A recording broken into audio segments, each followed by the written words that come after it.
ஒரு தடவை மன்னர் ஹுமாயூன் உயிரை தண்ணீர் மொண்டு ஊற்றுகிற தொழிலாளி ஒருத்தர் காப்பாற்றினாராம் அந்த ஹுமாயூன் உயிரை. உடனே மன்னர் கேட்டிருக்கார், உனக்கு என்ன வேணும்னாலும் கேளு தரேன், உயர் பதவி வேணுமா அப்படின்னு கேட்டாராம். மன்னா, மக்களின் தாகம் தீர்க்கக்கூடிய இந்த பணியை விட உயர்ந்தது உண்டா அப்படின்னாராம் அந்த தொழிலாளி. அவரால் அவருடைய வேலையை நேசிக்க முடிஞ்சுது, அதனால் மகிழ்ச்சியாக இருக்க முடிஞ்சுது. நாமெல்லாம் அப்படி இல்லை, வேலை கிடைக்கிற வரைக்கும் கிடைச்சா போதும் அப்படின்னு இருக்கோம். கிடைச்சதுக்கப்புறம் ஏன்டா அந்த வேலைக்கு வந்தோம்னு ரொம்பவும் அழுத்துக்குவோம். சரி, நாம் இருக்கிற இடத்துல நாம் வெற்றிகரமாக இருக்க வழி உண்டா அப்படின்னா உண்டுன்னு சொல்கிறாங்க. அதாவது மன இயல் நிபுணர்கள் இருக்கிறாங்க இல்லையா, அவங்க அதுக்கு முக்கியமாக 6 வழிகள் சொல்கிறாங்க. நீங்கள் ஒரு அலுவலகத்தில் வேலை பார்க்குறவரா அப்படின்னா இதை கேளுங்க. அதாவது உங்கள் மேலதிகாரி எதிர்பார்ப்புக்கு தகுந்த மாதிரி உங்கள் வேலை இருக்குதா? அப்படி இல்லைன்னா முதல்ல உங்கள் வேலையின் தரம் உயரணும். உங்களுக்கு மேலே கீழே வேலை பார்க்குற பணியாளர்கள்கிட்ட நல்ல விதமாக பழகிறீங்களா? அந்த உறவு முறையில் ஏதாவது குறை இருந்தால் அதை கண்டுபிடிச்சி சரி பண்ணுங்க. நம்பிக்கைக்கு உரியவர் அப்படின்னு நீங்கள் பேர் எடுக்கணும். நீங்கள் எடுக்கிற முடிவு நல்ல முடிவாக தான் இருக்கும் அப்படின்னு அடுத்தவங்க சொல்லணும். உங்கள் தோற்றத்துக்கு முக்கியத்துவம் கொடுங்க. இது மனம் உடல் ரெண்டும் சம்மந்தப்பட்டது. அதனால் மனசையும் ஆரோக்கியமாக வச்சுருக்கணும், உடம்பையும் ஆரோக்கியமாக வச்சுருக்கணும். உங்களுடைய நிர்வாகம் செயல்படுற விதத்தை நல்லா புரிஞ்சு வச்சுக்கணும். உங்களுடைய நிர்வாகம் இப்போ ஒரு காரியம் செய்யுதுன்னு வச்சுங்க, ஏன் அப்படி செய்யுது, எதுக்காக அப்படி செய்யுது, அதனுடைய குறிக்கோள் என்ன, அது நீடிக்கிறதுக்கு காரணம் என்ன, இதையெல்லாம் தெரிஞ்சுக்கணும். சிரிப்புக்கு வஞ்சகம் பண்ணக்கூடாது, நல்லா சிரிக்கணும், அப்போ தான் அது திரும்ப கிடைக்கும். கடந்த கால தோல்வியை பற்றி கவலைப்படக்கூடாது. முதலாளி விருப்பம் தெரிஞ்சு நடந்துக்கிறது நல்லது தான். அதுக்காக காக்கா பிடிக்கணுங்கிற அவசியம் இல்லை. உங்களுக்கு ஒரு பொறுப்பான வேலை கிடைக்குது, உடனே சத்தம் குழப்பம் அப்படின்னு சூழ்நிலையை இறுக்கமாக ஆக்கிடக்கூடாது. எந்த சூழலையும் இயல்பாக கையாளக்கூடியவர் அப்படிங்கிறத காட்டணும். இதெல்லாம் உங்கள் துறையில் நீங்கள் வெற்றி பெற நிபுணர்கள் சொல்கிற யோசனைகள். இவ்வளவு விவரமும் சொல்லிவிட்டு ஒருத்தரை பார்த்து கேட்டோம், இப்போ சொல்லுங்கள், நீங்கள் செய்கிற வேலை உங்களுக்கு பிடிச்சிருக்குதா அப்படின்னோம். ரொம்ப ரொம்ப பிடிச்சிருக்குது அப்படின்னார். சரி, என்ன செஞ்சிட்டு இருக்கிறீங்க அப்படின்னு கேட்டோம். சும்மா தான் இருக்கிறேன் அப்படின்னார் அவர். பேராசையை பற்றி சுஃபி இலக்கியத்தில் ஒரு பிரபலமான கதை உண்டாம். அதை ஒரு பெரியவர் எடுத்து சொல்லியிருக்கிறார். ஒரு மன்னர் நகர்வலம் போயிட்டு இருக்கார். ஒரு பிச்சைக்காரன் மன்னர் எதிரில் வரான். பிச்சை போடுங்கோங்கிறான். என்னுடைய அமைதியை கெடுக்காதே போங்கிறார் மன்னர். அவன் சிரிக்கிறான்.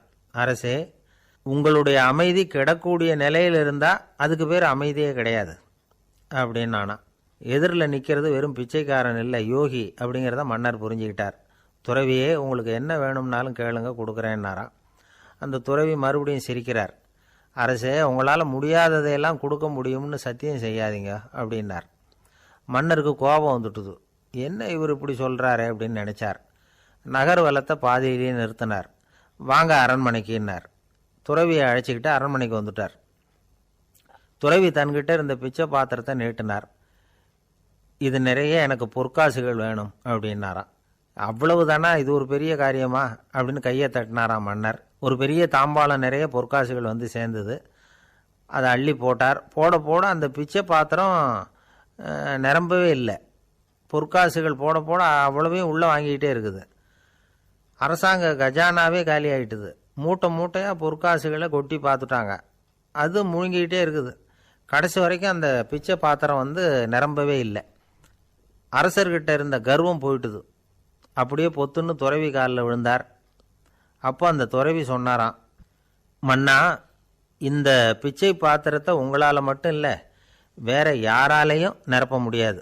அதுக்கு என்ன காரணம்னா, இது சாதாரண பிச்சை பாத்திரம் இல்லை, பேராசைகளோடு வாழ்ந்து செத்துப்போன ஒரு மனிதனின் மண்டை ஓடுது அப்படின்னாராம். பாருங்க, இதுதான் அந்த சுஃபி இலக்கிய கதை. செத்த பிறகும் நிறைவு இல்லைன்னா அது எப்பேற்பட்ட பேராசையாக இருக்கும்னு யோசிச்சு பார்த்துங்க. நம்மால் ஒருத்தர் கல்யாணம் பண்ணிக்க பொண்ணு பார்த்துக்கிட்டு இருந்தார். அழகு, அறிவு, படிப்பு எதுவும் தேவையில்லை, பணம் மட்டும் இருந்தால் போதும் அப்படின்னு பார்க்குறவங்க கிட்டெல்லாம் சொல்லி வச்சார். ரொம்ப நாளைக்கு அப்புறம் ஒரு பணக்காரர் கிடைச்சார். அவர் சொன்னார், இதை பாருங்க, எனக்கு 20 வயசில் ஒரு மகள், அவளை நீங்கள் கல்யாணம் பண்ணிக்கிட்டா 2 லட்சம் பணம் கொடுப்பேன். 25 வயசில் ஒரு பொண்ணு, அவளை கல்யாணம் பண்ணிக்கிட்டா 2,50,000 தருவேன். 30 வயசில் ஒரு பொண்ணு இருக்கா, அவளை கல்யாணம் பண்ணிக்கிட்டா 3,00,000 தருவேன். என்ன சொல்கிற அப்படின்னாராம். இவன் கொஞ்ச நேரம் யோசித்து பார்த்துருக்கான். அதுக்கப்புறம் மெதுவாக அவரை நிமிர்ந்து பார்த்து, ஏன் சார், உங்ககிட்ட 50 வயசில் ஏதாவது பொண்ணு இருக்கா அப்படின்னு கேட்டானான். சில பேரை இப்படி சொல்கிறது உண்டு. அடுத்தவங்களை அனுசரித்து நடந்துக்க தெரியல, அவன் என்ன சார் மனுஷன் அப்படிம்பாங்க.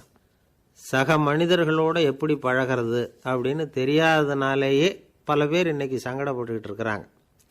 வசதி வாய்ப்பெல்லாம் சரியாக இருக்கும், ஆனால் வாழ்க்கை சரியாக இருக்காது. இன்னொருத்தர்கிட்ட எப்படி பேசுறது பழகிறதுங்கிறது தெரியாததுனால தான் இந்த அவஸ்தை. சரி, இந்த அவஸ்தை இல்லாமல் வாழறது எப்படி? இதுக்கு அனுபவசாலிகள் சில வழிமுறைகளை சொல்கிறாங்க. அதெல்லாம் என்னென்னங்கிறத இப்போ தெரிஞ்சுக்குவோம்.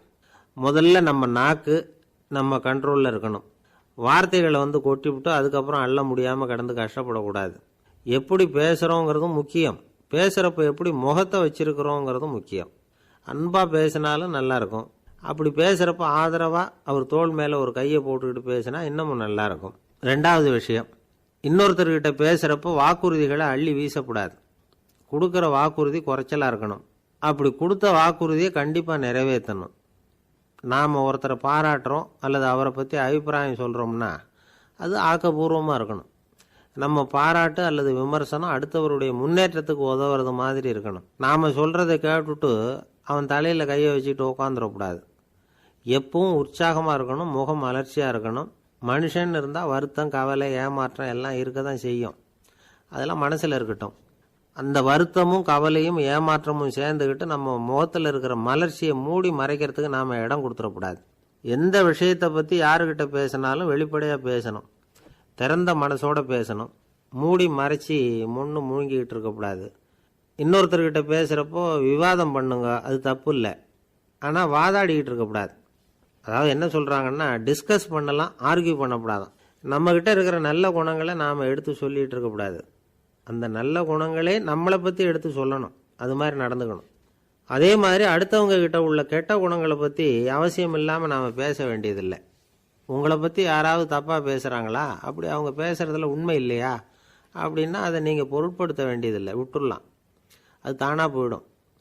ஒரு 4-5 பேரோட பேசிக்கிட்டு இருந்தீங்கன்னா எல்லாருக்கும் முக்கியத்துவம் கொடுங்க, யாரையும் அலட்சியப்படுத்தாதீங்க. தமாஷா பேசலாம், ஆனால் அவங்க தமாஷ் அடுத்தவங்களை கேலி பண்ணுறதா இருக்கக்கூடாது. நமக்கு கிடைக்க வேண்டியது கிடைக்கலையே அப்படிங்கிற தவிப்பு நம்மக்கிட்ட இருக்கக்கூடாது, அது தேவையில்லை. உங்கள் செயல்பாடுகள் தெளிவாக இருக்கட்டும், பாராட்டு தானாக அவங்கள தேடிட்டு வரும். இன்னொரு மனுஷனுடைய மனசில் கௌரவமான ஒரு இடத்த பிடிக்கணும்னா நாம் இந்த குணத்தையெல்லாம் நம்மக்கிட்ட வளர்த்துக்கணும். இதெல்லாம் அனுபவசாலிகள் சொல்லியிருக்கிற குறிப்புகள். இந்த குறிப்புகளை சரியாக புரிஞ்சுக்கணும், அது முக்கியம். தப்பாக புரிஞ்சுக்கிட்டா என்ன ஆகும் தெரியுமா? இதை கேளுங்க. ஒருத்தர் வந்தார், சார், அடுத்தவங்க தோள் மேலே கையை போட்டுக்கிட்டு அன்பாக பேசணும்னு சொன்னீங்க, அப்படி தான் பேசினேன். அவர் முதுகை கூட தட்டி கொடுத்தேன், என் வேலை போயிட்டுது சார், வீட்டுக்கு அனுப்பிச்சிட்டாங்க அப்படின்னார். யாருக்கிட்ட அப்படி பேசுனீங்கன்னு கேட்டோம். என் முதலாளிகிட்ட சார் அப்படிங்கிறார் ரொம்ப சோகமாக. ஒருத்தர் ரொம்ப அவசரமாக வந்தார், சார், மனுஷன் நிம்மதியாக இருக்கிறதுக்கு என்ன வழின்னு கேட்டார். சீக்கிரமாக ஒரு கல்யாணத்தை பண்ணிங்க, எல்லாம் சரியாக போடும் அப்படின்னோம். அவர் ஒரு மாதிரியாக பார்த்தார். ஏற்கனவே எனக்கு கல்யாணம் ஆகிட்டுது சார், அதனால தானே நிம்மதியாக இருக்கிறதுக்கு வழி கேட்குறேன் அப்படின்னார். சரி, இவர் ஒரு மாதிரியான கேஸ் அப்படின்னு நினச்சிக்கிட்டு நம்மக்கிட்ட இருந்த ஒரு சின்ன புத்தகத்தை அவர்கிட்ட தூக்கி கொடுத்தோம். இதை படித்து பாருங்கன்னு. கல்யாணத்துக்கு பிறகும் சந்தோஷமாக இருக்கிறதுக்கு என்ன வழி அப்படிங்கிற கேள்விக்கு அந்த புத்தகத்தில் விளக்கம் இருந்தது. கணவன் மனைவிக்குள்ளே சிக்கல் வராமல் இருக்கிறதுக்கு அதில் சில வழிகளை சொல்லி கொடுத்துருக்குறாங்க. அதெல்லாம் என்னென்ன அப்படிங்கிறத இப்போ பார்க்கலாமா? குடும்பம்னு இருந்தால் கோபம் வரதான் செய்யும், அது வந்துட்டு போட்டும் பரவாயில்ல. ஆனால் அந்த கோபம் ஒரே நேரத்தில் 2 பேருக்கும் வந்துடாமல் பார்த்துக்கணும். ஒரு சமயத்தில் யாராவது ஒருத்தர் தான் கோபப்படணும், அடுத்தவங்க அமைதியாக இருக்கணும். அதுக்கப்புறம் இவர் அமைதியான உடனே அவங்க ஆரம்பிச்சிக்கலாம். கோபமாக ஏதாவது சொன்னால் உடனே கோபமாக பதில் சொல்லக்கூடாது. கொஞ்சம் பொறுத்து கோபம் தீர்ந்த உடனே அந்த பதிலை சொல்லலாம். அப்போ பதில் கோபமாக இருந்தால் கூட அது அவ்வளோ பெருசாக தெரியாது. அற்ப விஷயத்துக்கெல்லாம் காய்ச்சி மூச்சுன்னு கத்திக்கிட்டு இருக்கக்கூடாது. உங்கள் 2 பேருக்குள்ளே ஒரு தர்க்கம் ஆரம்பமாயிட்டுதுன்னு வச்சுக்கோங்க, கடுமையாக 2 பேரும் விவாதம் பண்ணுறீங்க. உங்களில் ஒருத்தர் இதில் ஜெயிக்கணும்னா அது நீங்களாக இருக்க வேணாம், அடுத்தவங்க ஜெயிக்கிறதுக்கு நீங்கள் துணையாக இருங்களேன். அப்படின்னா நீங்கள் கொஞ்சம் விட்டு கொடுக்கணும், அவ்வளவுதான். ஏதாவது குத்தம் சொல்லணுமா, செஞ்ச தப்பை சுட்டி காட்டணுமா, விமர்சனம் பண்ணணுமா, பண்ணுங்க வேணான்னு சொல்லலை. ஆனால் சொன்னதை அப்படி சொல்கிறத கொஞ்சம் அன்பாக இதமாக சொல்லுங்கள். எப்போ நடந்த தவறுகளையெல்லாம் இப்போ போய் மறுபடியும் ஞாபகப்படுத்திகிட்டு இருக்க வேண்டாம். நான் அப்போவே சொன்னேன் இந்த புடவை வேணாம்னு, நீங்கள் தான் கேட்கல, இப்போ பாருங்கள் கிழிஞ்சு போச்சு இப்படின்னு கத்துனாங்க ஒரு அம்மா.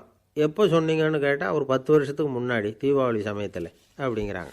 அது என்ன இன்னும் அப்படியே புதுசாகவே இருக்கும்? உங்களுக்கு அவர் தான் பெருசு, அவருக்கு நீங்கள் தான் பெருசு. அதை விட இந்த உலகத்தில் வேறு எதுவும் முக்கியம் இல்லைன்னு நினைக்கணும். நீ தான் என்னுடைய உலகம்னு எத்தனை தடவை சொல்லியிருப்பீங்க? அதெல்லாம் வெறும் வசனமாக போயிடக்கூடாது. ஏதாவது ஒரு பிரச்சனையை பற்றி கடுமையாக விவாதம் பண்ணிக்கிட்டு இருக்கீங்க, அதை அப்படியே பாதியில் விட்டுட்டு படுக்கைக்கு போயிடக்கூடாது. சொச்சத்தை நாளைக்கு பேசிக்கலாம்னு. அப்படி போனால் தூக்கம் வராது. பிரச்சனையை ஒரு முடிவு பண்ணிக்கிட்டு அதுக்கப்புறமா தூங்க போகணும். ஒரு நாளில் ஒரு தடவையாவது உங்கள் ஜோடியை பாராட்டி நல்ல விதமாக கனிவாக ஒரு வார்த்தை சொல்லணும் அப்படின்னு தீர்மானம் பண்ணிங்க. ஏதாவது தப்பு பண்ணிவிட்டீங்கன்னா பரவாயில்ல, அதை ஒத்துக்கிறதுக்கும் மன்னிப்பு கேட்குறதுக்கும் தயாராக இருக்கணும். அது ஒன்றும் கேவலம் கிடையாது. வீட்டுக்குள்ளே தானே கேட்க போகிறீங்க, வெளியில் யாருக்கு தெரிய போதும்? எப்படியோ உங்களுக்குள்ளே ஒரு சமரசம் ஆனால் சரி தான். ஒரு தகராறுன்னு எடுத்துக்கிட்டால் குறைஞ்சபட்சம் அதுக்கு 2 பேர் தேவை. தனியாகவே உட்காந்துக்கிட்டு நான் இப்போ தகராறு பண்ணிகிட்டு இருக்கிறேன் அப்படின்னு யாரும் சொல்ல முடியாது. 2 பேர் தகராறு பண்ணுறாங்கன்னா பொதுவாக அந்த 2 பேரில் யார் அதிகமாக பேசுகிறாங்களோ அவங்க பேரில் தான் தப்பு இருக்கும். அதை மனசில் வச்சுக்கணும். இதெல்லாம் தான் அந்த புத்தகத்தில் போட்டிருக்கிற வழிமுறைகள். இவ்வளவும் சரியாக வரலைன்னா அப்புறமா சொல்லுங்கள், வேறு புத்தகம் ஏதாவது இருக்கான்னு தேடுவோம். ஒரு கணவன் தன்னுடைய மனைவியை அழைச்சிக்கிட்டு ஒரு மனோதத்துவ டாக்டர்கிட்ட வந்தாராம்.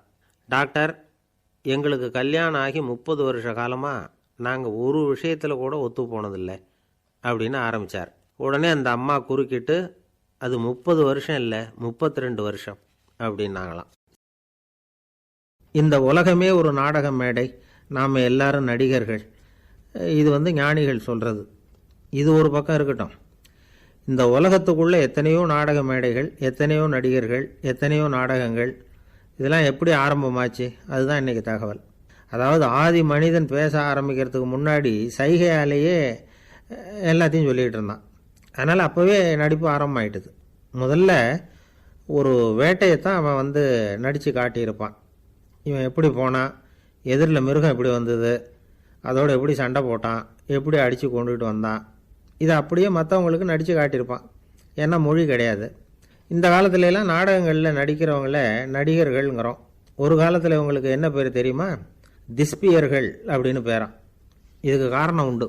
அதாவது 2000 வருஷத்துக்கு முன்னாடி கிரீஸ் நாட்டில் திசிபியஸ் அப்படின்னு ஒரு ஆள் இருந்தான். அவன் ஒரு பெரிய நாடக கலைஞன். அவன் சில இளைஞர்களை சேர்த்துக்கிட்டான், பயிற்சி கொடுத்தான், நாடக குழுவை உருவாக்கினான். நடிகர்களையும் நாடகத்துக்கு தேவையான பொருள்களையும் ஏற்றிக்கிட்டு போகிறதுக்கு ஒரு வண்டியையும் தயார் பண்ணான்.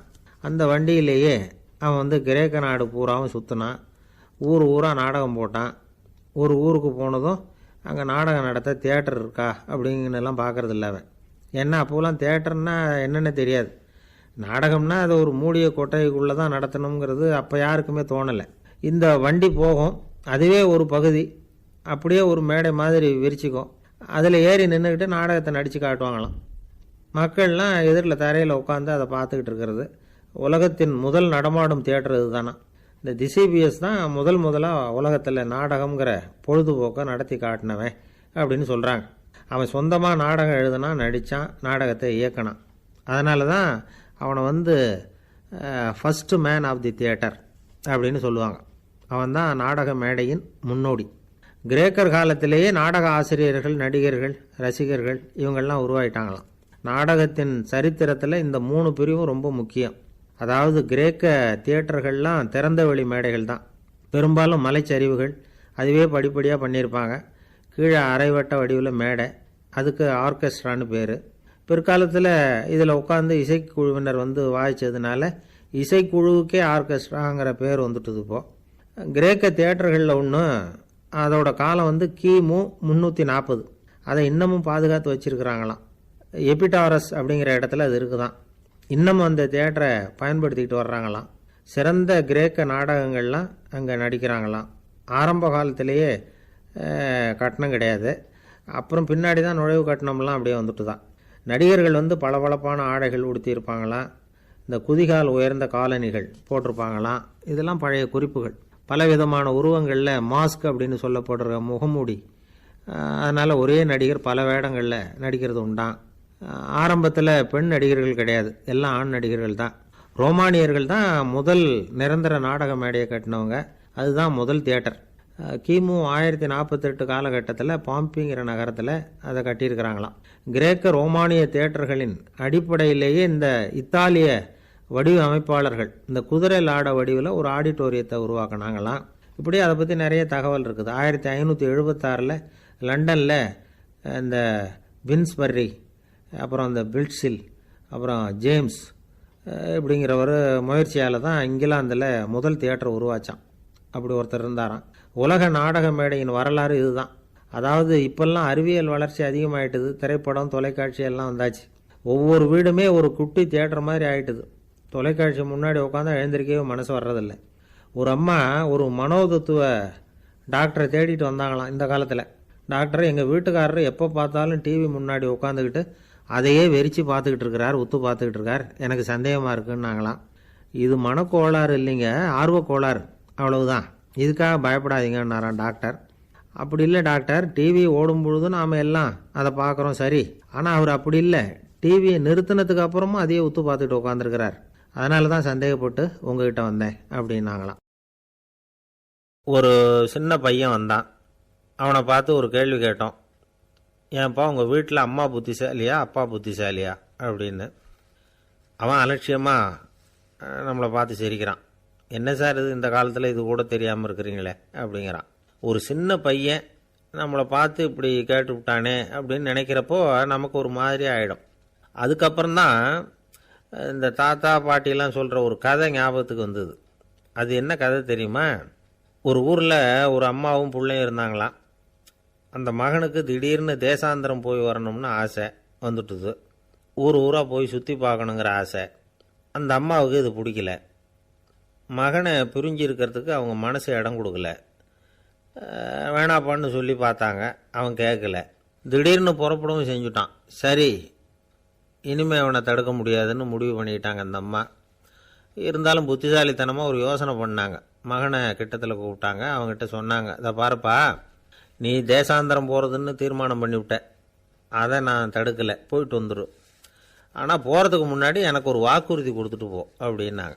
போகிறப்போ ராத்திரியாக இருந்தாலும் பகலாக இருந்தாலும் சரி, புளிய மரத்து நிழலில் தான் தங்கணும். திரும்பி வர்றப்போ இரவும் பகலும் நீ வேப்ப மரத்து நிழல்லே தங்கணும் அப்படின்னாங்க. சரி, அப்படியே செய்கிறேன்னு சொல்லி வாக்குறுதி கொடுத்தான் பையன். புறப்பட்டு போனான். போகிற வழியில் புளிய மரத்து நிழல்லையே தங்கினான், தூங்கினான். அப்படி போய்கிட்டே இருந்தான். 7வது நாள் அவன் உடம்பு சுகமில்லாமல் போயிட்டுது. ரொம்பவும் பலவீனமாயிட்டான். இனிமேல் நடக்க முடியாதுங்கிற நிலைமை வந்துட்டுது. யோசித்து பார்த்தான். சரி, இதுக்கு மேலே போக வேண்டாம் அப்படின்னு முடிவு பண்ணிட்டு திரும்பி வர ஆரம்பிச்சுட்டான். திரும்பி வர்றப்போ வழியில் வேப்ப மரத்து நிழல்லையே தங்கி தங்கி வந்தான். நாளுக்கு நாள் உடம்பு சரியாக வந்துட்டுது. 7வது நாள் வீட்டுக்கு சேர்றான். உடம்பு பழையபடியே கலகலப்பாயிட்டுது. பூர்ண சுகம். தேசாந்திரம் போன பையன் திரும்பி வந்துட்டானே அப்படின்னு அந்த அம்மா ஆச்சரியப்படலை. ஏன்னா அவங்களுக்கு தெரியும் இப்படி ஆகும்னு. பையன் சீக்கிரமாக திரும்பி வரணுங்கிறதுக்காகத்தான் அவங்க அந்த யோசனையை சொன்னாங்க. என்ன விஷயங்கிறதையும் அவங்களே சொன்னாங்க. மகனே, புளிய மரத்து நிழல் உடம்புக்கு உஷ்ணத்தை கொடுக்கும், சீக்கம் உண்டாக்கும். அதனால் நீ தொடர்ந்து புளிய மரத்து நிழலில் தங்கினாவே நோய்க்கு ஆளாயிட்ட. அதனால் பயணத்தை முடிச்சுக்கிட்டு திரும்பி வரணுங்கிற முடிவுக்கு வந்துட்ட. திரும்பி வர்றப்போ நீ தங்கினது வேப்ப மரத்து நிழல். அது உடம்புக்கு குளிர்ச்சியை தரக்கூடியது, நோயை தீர்க்கக்கூடியது. அதனால் சுகமாக வீட்டுக்கு சேர்ந்துட்ட. உன்னோட தேசாந்திர பயணத்தை தடுக்கிறதுக்காக தான் இப்படி பண்ணினேன் அப்படின்னாங்களாம் அந்த அம்மா. பார்த்தீங்களா அம்மாவோட புத்திசாலித்தனத்தை? அப்பாவாக இருந்தால் இப்படியா பண்ணுவார்? ஒரு அப்பா பையன்கிட்ட 10 ரூபா கொடுத்து இதை எடுத்துக்கிட்டு அடுத்த ஊருக்கு போய் அங்கே இருக்கிற மாமா கிட்ட இதை கொடுத்துட்டு வாடா, வழியில் எங்கேயாவது மரத்தடியில் படுத்து தூங்கி விடாதே அப்படின்னு எச்சரிக்கை பண்ணி அனுப்புனாராம். பையனுக்கு எச்சரிக்கையாக வாழறது எப்படிங்கிறத கற்றுக் கொடுக்கறதுக்காக இப்படி பண்ணார். அவன் பணத்தை வாங்கிக்கிட்டு போனான். அப்பா சொன்னதை மறந்துட்டு ஒரு மரத்தடியில் படுத்து தூங்கிட்டான். அவனுக்கு தெரியாமல் அவன் பின்னாடியே போன அப்பா அவன் கையில் இருந்த அந்த 10 ரூபாயை நைஸாக எடுத்துகிட்டு வந்துட்டார். அவன் பையில் தானே வச்சுருந்தான், அது தெரியாமல் எடுத்துகிட்டு வந்துட்டார். அவன் தூங்கிக்கிட்டு இருக்கான். எடுத்துகிட்டு ஒரு மறுபடியும் வீட்டுக்கு வந்துட்டார். பையன் முழிச்சுக்கிட்டு பையை தடவி பார்க்குறான், பணத்தை காணும். அழுதுகிட்டே திரும்பி வந்தான். அப்பா கிட்ட விஷயத்த சொன்னான். அப்பா சிரிச்சுக்கிட்டே சொன்னார், அதுக்கு தான்ப்பா ஆரம்பத்திலேயே எச்சரிக்கை பண்ணினேன். இனிமேலாவது நீ ஜாக்கிரதையாக இருக்கணும் அப்படிங்கிறதுக்காக தான் இப்படி பண்ணினேன். அந்த பணம் எங்கேயும் போயிடல, நான் தான் அதை உனக்கு தெரியாமல் எடுத்து வச்சிருக்கிறேன். இதோ பாரு அப்படின்னு சொல்லிட்டு சைடு பாக்கெட்டில் கையை விட்டா அது ஓட்டையாக இருக்குது. அதை எவனோ ஏற்கனவே கத்திரிச்சு எடுத்துகிட்டு போட்டான். இப்போ அப்பா முகத்தில் அசடு வழிஞ்சுதான். ஒரு அரசனும் அமைச்சரும் ஒரு நாள் ரொம்ப சாவகாசமாக பேசிக்கிட்டு இருந்தாங்களாம். அரசன் அமைச்சரை பார்த்து ஒரு கேள்வி கேட்டிருக்கார். ஏங்க அமைச்சரே, ஆசை இல்லாத ஒரு மனுஷனால் இருக்க முடியுமா அப்படின்னு. ஏன் முடியாது, துறவி அப்படிங்கிறவங்கெல்லாம் அப்படிப்பட்டவங்க தானே அப்படின்னாராம் அமைச்சர். அவங்கெல்லாம் உண்மையிலேயே ஆசையை விட்டவங்க தானா அப்படின்னு கேட்டாராம் ராஜா. அப்படி தான் இருக்கணும் அப்படின்னாராம் அமைச்சர். அப்படின்னா ஆசையே இல்லாத ஒரு உண்மையான துறவியை நான் பார்க்கணுமேன்னார்.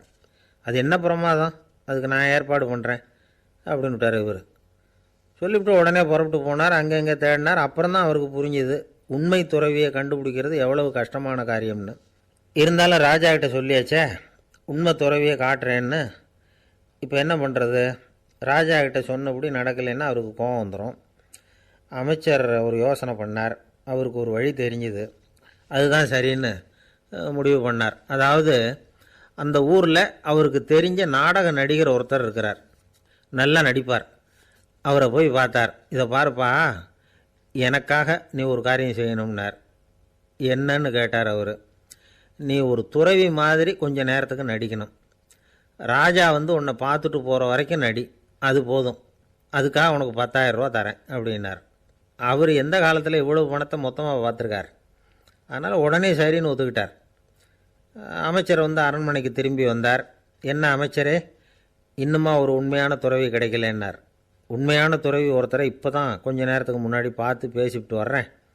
அவர் நம்ம ஊருக்கு வெளியில் குளத்தங்கரையில் உள்ள ஒரு ஆலமரத்துக்கு அடியில் உட்காந்துருக்கிறார் அப்படின்னார் இவர். அப்படின்னா உடனே புறப்படுங்க அப்படின்னார் ராஜா. பரிவாரங்களோடு புறப்பட்டார். அங்கே அந்த மரத்தடியில் அந்த ஆள் வேஷம் போட்டுக்கிட்டு துறவி மாதிரி உட்காந்துருக்கிறான். ராஜா நேராக போனார். அந்த துறவி காலில் பொத்துன்னு விழுந்து வணங்கினார். உடனே ராணியும் அவர் காலில் விழுந்தாங்க. அடுத்தபடியாக அமைச்சர் விழுந்தார். அவருக்கு தெரியும் இது நம்ம ஆள் தான்னு. இருந்தாலும் என்ன பண்ணுறது, நேரம். அப்புறம் பரிவாரங்கள்லாம் துறவி காலில் விழுந்து ஆசீர்வாதம் வாங்கிட்டாங்க. ராஜா அப்புறமா தங்கத்தட்டில் பொண்ணையும் பொருளையும் வச்சு அந்த துறவிகிட்ட ரொம்ப பணிவாக நீட்டுறார். தாங்கள் தயவு பண்ணி இதை ஏற்றுக்கணும் அப்படின்னு வேண்டிக்கிட்டார். அந்த துறவி பற்றில்லாமல் அதை பார்த்தார். எல்லாத்தையும் திறந்துவிட்ட எனக்கு இதெல்லாம் எதுக்காக அப்படின்னு சொல்லி அதை மறுத்துட்டாராம். ஆஹா, உண்மையான துறவியை பார்த்துட்டோம் அப்படிங்கிற ஆனந்தம் அரசருக்கு. ரொம்ப நிம்மதியாக திருப்தியாக திரும்பி வந்தார் அரண்மனைக்கு.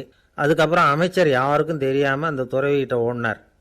சொன்ன பிரகாரம் பணத்தை நீட்டினார். இந்தாப்பா, நான் உங்ககிட்ட சொன்னபடி 10,000 ரூபா பணம் எடுத்துக்கோ அப்படின்னார். அந்த ஆள் ராஜா கிட்ட சொன்னது மாதிரியே எல்லாத்தையும் திறந்துவிட்ட எனக்கு இதெல்லாம் எதுக்காக வேணாம் அப்படின்னு விட்டாராம்.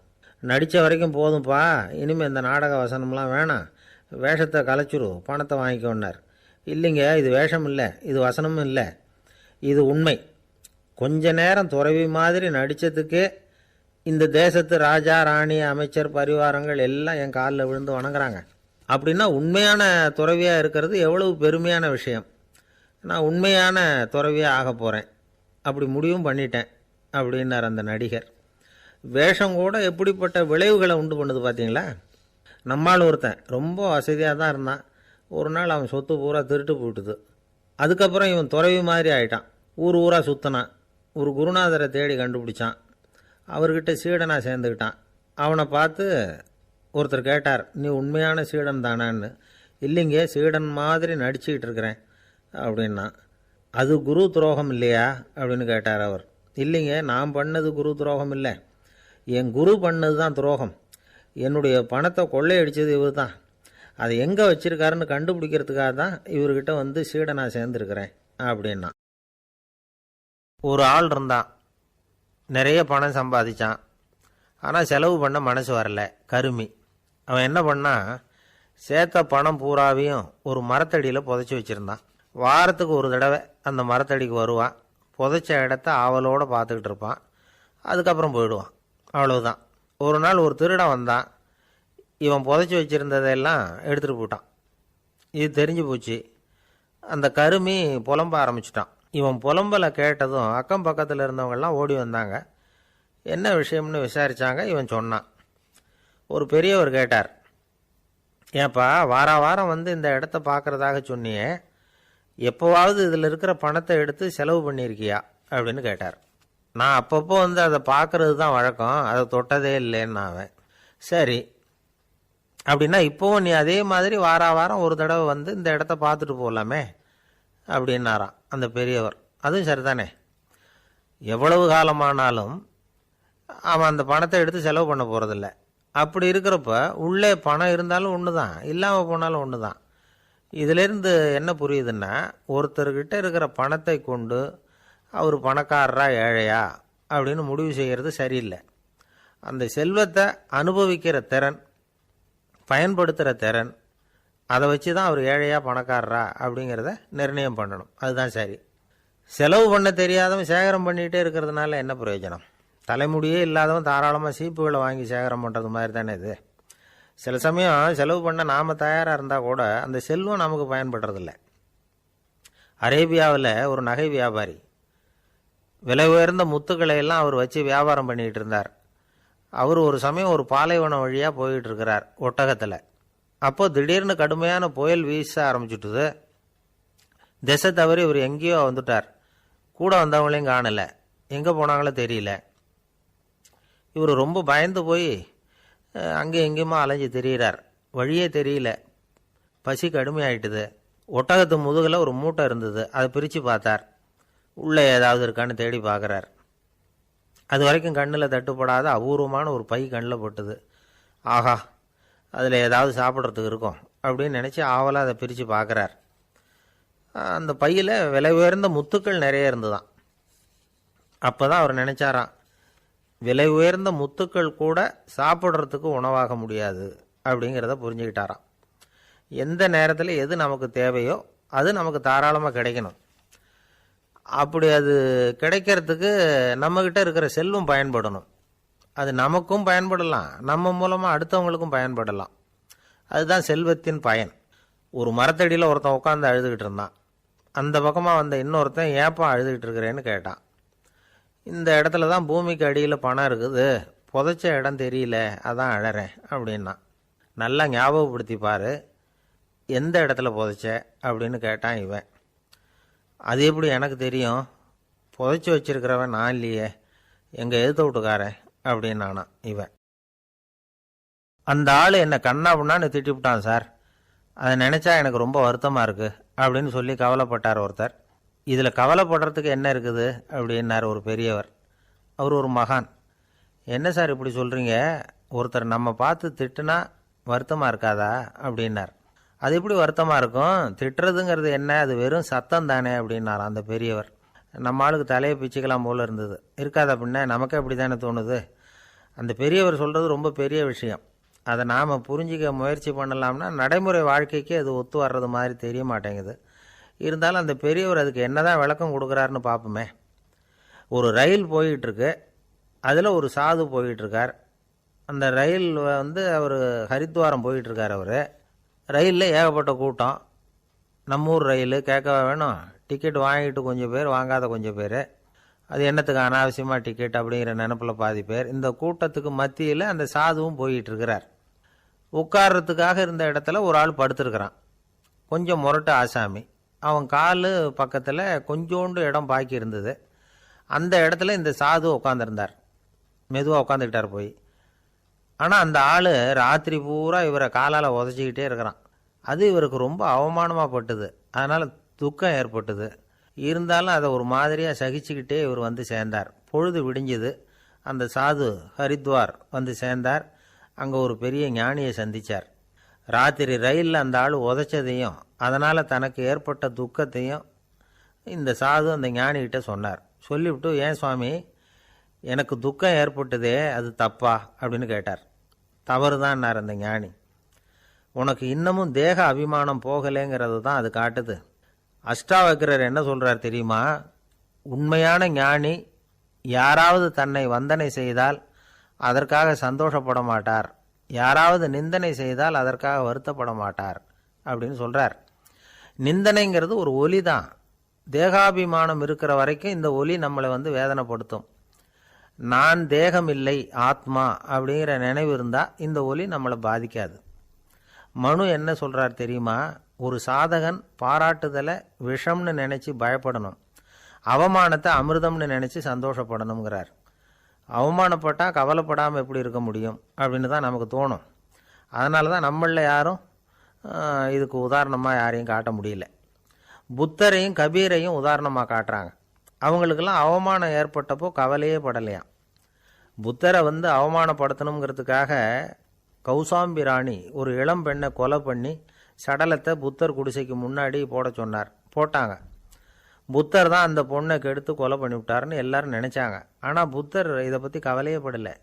அப்புறமா உண்மை தெரிஞ்சதும் புத்தர் புகழ் இன்னும் அதிகமாயிட்டுது. ஒரு பெரிய சபையில் ஒரு மோசமான பொண்ணு நுழைஞ்சி தனக்கும் கபீருக்கும் சம்பந்தம் உண்டுன்னு சொன்னான். கபீர் கவலைப்படலை. அவங்க மாதிரியெல்லாம் நாமளும் இருக்க கற்றுக்கணும். நிந்தனை, அபகீர்த்தி, அவமானம் எல்லாம் ஆண்டவன் கொடுக்குற பிரசாதம்னு நினைக்கணும் அப்படின்னு சொல்கிறார் அந்த ஞானி. இதை கேட்ட இந்த காலத்து ஆசாமி ஒருத்தர், நான் கூட அப்படி தான் சார், யாராவது அவமானப்படுத்தினா கவலைப்பட மாட்டேன். நேற்று கூட ஒருத்தர் என்ன பலார்னு அரைஞ்சுட்டார், நான் கொஞ்சம் கூட கவலைப்படலை, பேசாமல் வந்துட்டேன்னார். ஏன் அப்படி வந்துட்டீங்க அப்படின்னு. அவர் அரைஞ்சதுலேயும் ஒரு அர்த்தம் இருந்தது, அதனால தான் அப்படி வந்துட்டேன்னார். ஏன் அரைஞ்சாருன்னு கேட்டேன். 10 வருஷத்துக்கு முன்னாடி 15 ரூபா அவர்கிட்ட கடன் வாங்கினேன், அதை கேட்டு கேட்டு பார்த்துட்டு கடைசியாக தான் அரைஞ்சார் அப்படின்னார். ஆண்டவனுடைய பிரசாதம் இவருக்கு அடிக்கடி கிடைக்கும் போல இருக்கு. அம்மாக்காரங்களுக்கு அடிக்கடி ஏற்படுற கவலை ஒன்று உண்டு. அதாவது குழந்தை சரியாக சாப்பிட மாட்டேங்குதே அப்படிங்கிற கவலை. இவங்கெல்லாம் ஒரு விஷயத்தை நல்லா புரிஞ்சுக்கணும். குழந்தைகள்ங்கிறவங்க பெரியவங்க மாதிரி இல்லை. அவங்க கடிகாரத்தில் மணியை பார்த்துட்டு சாப்பிட்றதுக்கு உட்கார்ற ரகம் கிடையாது. பசிச்சா சாப்பிடுவாங்க, இல்லைன்னா விளையாடுவாங்க அல்லது தூங்குவாங்க. அது புரியாமல் அவங்கள கட்டாயப்படுத்தி அல்லது மிரட்டி சாப்பிட வைக்கிறது ரொம்ப தப்பு. ஒரு 8 மாத குழந்தைக்கு 3 மணி நேரத்துக்கு ஒரு தடவை பசிக்கும். அந்த நேரம் பார்த்து சாப்பாடு கொடுத்தா அடம் பண்ணாமல் அது பாட்டுக்கு சாப்பிட்றோம். அதே குழந்தைக்கு 1 வயசு ஆகிறப்போ 4 மணி நேரத்துக்கு ஒரு தடவை பசிக்கும். இந்த வயசில் இயற்கையாகவே பசி குறைஞ்சிருக்கும். அது புரியாமல் என் குழந்தை முன்னாடி மாதிரி இப்போ சரியாக சாப்பிட மாட்டேங்கிறான் அப்படின்னு சில பேர் டாக்டர்கிட்ட போய் சொல்லிக்கிட்டு இருப்பாங்க. இன்னொரு விஷயம், ஒரு குழந்தைக்கு வயசு அதிகமாகிற வேகத்துக்கு உடம்பு எடையும் அதிகமாகிக்கிட்டே போகாது. உடம்பு எடை அதிகமாகிற வேகம் குறைஞ்சிக்கிட்டே வரும். 6 மாத குழந்தைக்கு ஒரு வாரத்தில் 150 கிராம் எடை கூடும். ஒரு வயசில் வாரத்துக்கு 71 கிராம் எடை கூடும். இது புரியாமல் அதிகமாக சாப்பாட்டை கொடுத்து குழந்தைய கஷ்டப்படுத்தக்கூடாது. ஏன்னா அளவுக்கு மீறின உணவு அஜீரணத்தை உண்டு பண்ணிவிடும். குழந்தைக்கு ஒரு தட்டில் கொஞ்சமாக ஆகாரத்தை வச்சு கொண்டுகிட்டு போய் கொடுக்கணும். மலை மாதிரி குவிச்சு வச்சா அதை பார்த்ததுமே பசி அடங்கி போயிடும். அடித்து மிரட்டி பயமுறுத்தி குழந்தைய சாப்பிட வைக்கிற பழக்கம் இருக்குது பாருங்கள், அதுக்கு ஃபுட் ஃபோர்ஸிங் அப்படின்னு பேர். இப்படி பண்ணினா குழந்தைக்கு சாப்பாட்டில் விருப்பம் குறைஞ்சிரும், அதை கண்டாவே வெறுக்க ஆரம்பிச்சிடும். அது மாதிரி உளம் சார்ந்த பசி குறைவு, சைக்கோஜெனிக் அனோரெக்சியா, அது ஏற்படுமா. சாப்பாடுங்கிறதே ஒரு தண்டனை மாதிரி தோணும். குழந்தைகளுக்கு பிடிச்ச மாதிரியான ஆகாரத்தை கொடுக்கணும். சத்து அதிகம் இருக்குங்கிறதுக்காக அதுக்கு பிடிக்காத ஆகாரத்தை கொடுத்து கட்டாயப்படுத்தக்கூடாது. குழந்தைகளுக்கு 2 வயசு ஆகிறப்போ இயற்கையாகவே எதிர்மறை குணம் உண்டாகும். அதாவது அந்த எதிர்மறையாக பேசுறது. இது மாதிரி சமயங்களில் நாம் என்ன சொல்கிறோமோ அதுக்கு நேர்மாறாக நடந்துக்கும். ஏட்டிக்கு போட்டி. சாப்பிட சொன்னால் விளையாட போவோம், விளையாட சொன்னால் சாப்பாடு கேட்கும். இதை புரிஞ்சுக்கிட்டு நடந்துக்கணும். குழந்தை சொன்ன பேச்சை கேட்கலேன்னு கோவப்படக்கூடாது. குழந்தை வளர வளர பிடிவாத குணம் வர்றது சகஜம். கேட்டதை வாங்கி கொடுத்தா தான் சாப்பிடுவேன் அப்படின்னு பிடிவாதம் பண்ணும். வாங்கி கொடுத்துடுறது தான் உத்தமம். நீங்களும் அதுக்கிட்ட பிடிவாதம் பண்ணிகிட்டு இருக்கக்கூடாது. ஏன்னா கேட்டது கிடைக்கலையேங்கிற ஏமாற்றம் கூட குழந்தையோட பசியை குறைச்சிரும். கேட்டது கிடைச்சிட்டா பசி அதிகமாகும். கொடுத்ததை மலமலன்னு சாப்பிட்றோம். குழந்தைகளுக்கு கண்ட கண்ட நேரத்தில் சாப்பிட்றதுக்கு எதையாவது வாங்கி கொடுத்துக்கிட்டு இருந்தால் சாப்பாட்டு நேரத்தில் சாப்பிடாமல் அடம் பண்ண ஆரம்பிச்சிடும். பள்ளிக்கூடம் போகிற பிள்ளைங்க காலை உணவை சரியாக சாப்பிட மாட்டாங்க. அச்சம், அவசரம், பரபரப்பு இதெல்லாம் தான் காரணம். பள்ளிக்கு புறப்படுறதுக்கு ஒரு 3/4 மணி நேரத்துக்கு முன்னாடியே சாப்பாடு போட்டுருங்க, அது சரியாக போடும். படிக்கிற குழந்தைகள் உடல் சோர்வு, மனச்சோர்வு இது காரணமாக கூட சாப்பிட மறுக்கிறது உண்டு. இப்போ உதாரணமாக சாயந்தரம் விளையாடி விட்டு வீட்டுக்கு வந்ததும் சாப்பிட சொன்னால் வேணாம்பாங்க. இது உடல் சோர்வு. ரொம்ப நேரம் வீட்டு பாடங்களை செஞ்சு முடித்த கையோடு சாப்பிட சொன்னாலும் அவங்களால சரியாக சாப்பிட முடியாது. இது உளச்சோர்வு. அதாவது மனச்சோர்வு. இதை தவிர குழந்தைகளுக்கு உடல் நலக்குறைவு ஏற்பட்டால் கூட சாப்பிட மறுக்கிறது உண்டு. சில மருந்து மாத்திரைகள் கூட பசியை குறைச்சிரும். அதனால் சரியாக தெரிஞ்சுக்கிட்டு குழந்தைகளை சாப்பிட வைக்கணும். அது புரியாமல் கையில் சாப்பாட்டு தட்டை வச்சுக்கிட்டு குழந்தைகளை விரட்டிக்கிட்டு அலையக்கூடாது. ஒரு சின்ன பையன் சொன்னான், எங்கள் அம்மா சாப்பாடு போடுறது தெரிஞ்சால் நான் உடனே வீட்டை விட்டு வெளியில் ஓடி போடுவேன் அப்படின்னா. ஏன் அப்படி பண்ணுறேன்னு கேட்டோம். எங்கள் அப்பா கூட அது மாதிரி தான் சார் பண்ணுவார் அப்படிங்கிறான். ஒரு பல்கலைக்கழகம், அங்கே ஒரு இலக்கிய பேராசிரியர், அவர் பாடம் நடத்திக்கிட்டு இருந்தார். ராபர்ட் ப்ரௌனிங் எழுதிய கவிதைகளை பற்றி சொல்லிகிட்டு இருக்கிறார். மாணவர்களும் ரொம்ப அக்கறையாக அதை கேட்டுக்கிட்டு இருக்கிறாங்க. ஒரு குறிப்பிட்ட கவிதையை பற்றி சொல்லும் பொழுது அந்த பேராசிரியருக்கே ஒரு சந்தேகம். அதாவது அந்த கவிதையின் சரியான அர்த்தம் என்னங்கிறதுல சந்தேகம். பேராசிரியர் யோசனை பண்ணார். அந்த கவிதையை முழுசாக புரிஞ்சிக்க முடியல. அதனால் மாணவர்களை பார்த்து சொன்னார், மாணவர்களே, ஒரு நாள் பொறுத்துக்குங்க. இந்த கவிதையை எழுதின கவிஞர் எங்கள் வீட்டுக்கு பக்கத்தில் தான் இருக்கிறார். இன்றைக்கி சாயந்தரம் நான் அவரை நேரிலேயே போய் பார்க்குறேன். பார்த்து இதுக்கு என்னங்க அர்த்தம்னு கேட்டுக்கிட்டு வந்துவிடுறேன். அதுக்கப்புறம் உங்ககிட்ட சொல்கிறேன் அப்படின்னாராம். அன்றைக்கி சாயந்தரமே அந்த பேராசிரியர் கவிஞரை தேடிக்கிட்டு போயிட்டார். கவிஞர் அவங்க வீட்டில் அவர் பாட்டு உட்காந்துருந்தாராம். இவர் போய் அவர் முன்னாடி உட்காந்தார். அப்புறம் கேட்டார், ஐயா, அந்த கவிதையின் முழு பொருள் என்னன்னு தெரிஞ்சுட்டு போகிறதுக்காக வந்திருக்கிறேன் அப்படின்னாராம். எந்த கவிதை அப்படின்னாராம் அவர். இவர் அந்த கவிதையை சொல்லியிருக்கார். கவிஞர் கொஞ்சம் யோசனை பண்ணிவிட்டு அப்புறம் சொன்னாராம், பேராசிரியரே, நீங்கள் கொஞ்சம் தாமதமாக வந்துட்டீங்கன்னாராம். இவருக்கு ஒன்றும் புரியல. நீங்கள் என்ன சொல்கிறீங்க? நான் தாமதமாக வந்துட்டேன்னா? நீங்கள் தான் உயிரோடு இருக்கிறீங்களே, அப்படி இருக்கும்பொழுது நான் தாமதமாக வந்துட்டேன்னா அது எப்படி அப்படின்னு இவர் குழம்பியிருக்கிறார்.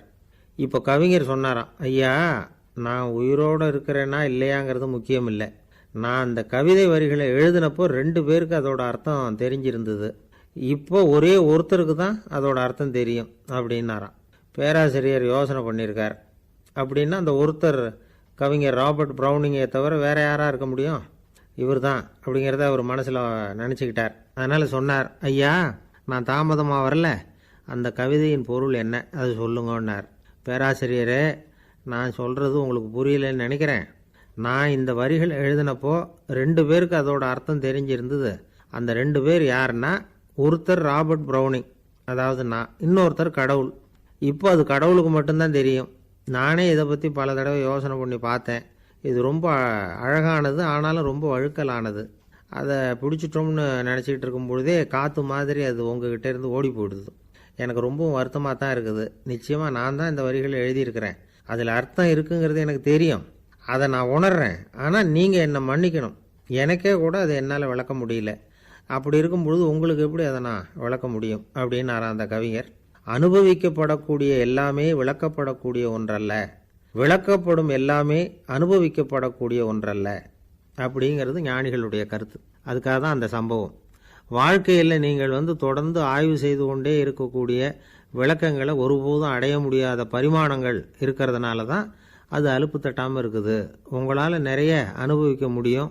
இருந்தாலும் நீங்கள் அனுபவித்து அறிந்த விஷயங்கள் கூட வார்த்தைகளால் விளக்கப்பட முடிவதில்லை அப்படிங்கிறது பெரியோர் சிந்தனை. இதெல்லாம் ஒரு பக்கம் இருக்கட்டும். நமக்கு தெரிஞ்ச பேராசிரியர் ஒருத்தர் 1 மணி நேரம் ரொம்ப விவரமாக வகுப்பு எடுத்தார். கடைசியாக சொன்னார், மாணவர்களே, ரொம்பவும் எளிமையாக விளக்கமாக எல்லா விவரமும் சொல்லியிருக்கிறேன். அதனால் இதில் உங்களுக்கு சந்தேகம் வர்றதுக்கு வாய்ப்பே இல்லை. இருந்தாலும் கேட்க வேண்டிய கடமை கேட்குறேன். இது வரைக்கும் நடத்தினதில் யாருக்காவது ஏதாவது சந்தேகம் உண்டா அப்படின்னு கேட்டாராம். எனக்கு ஒரே ஒரு சந்தேகம்தான் சார் அப்படின்னு எழுந்திரிச்சு நிற்கிறான் ஒருத்தன். என்னன்னு கேட்டாராம். இது வரைக்கும் நீங்கள் என்ன பாடம் சார் நடத்துனீங்க அப்படின்னானா அவன். பந்திக்கு முந்தர ஆசாமிகள் நம்மளில் பல பேர் உண்டு. அப்படி முந்தறதுக்கு கூட முயற்சி பண்ணுறவங்க நிறைய பேர் இருக்கிறாங்க. இதில் என்ன ஒரு விஷயம்னா, பந்திக்கு முந்துறது கூட தப்பு இல்லை. ஆனால் அப்படி ஒரு விருந்தில் ஆளாக போய் உட்காந்து சாப்பிட்டா கூட வெளியில் வர்றப்ப என்ன பெரிய விருந்து வச்சுட்டான், சாம்பாரில் உப்பு இல்லை, ரசத்தில் காரம் இல்லை அப்படின்னு குறை சொல்லிகிட்டே வர்றது இருக்கு பாருங்கள். அது சரியில்லை, நாகரிகமும் இல்லை. கல்யாண பத்திரிகையில் என்ன போட்டிருக்குது, என் பொண்ணுக்கும் இன்னார் பையனுக்கும் கல்யாணம், எல்லாரும் குடும்பத்தோடு வந்திருந்து மணமக்களை ஆசீர்வதிக்கணும், இப்படி தானே போட்டிருக்கோம்.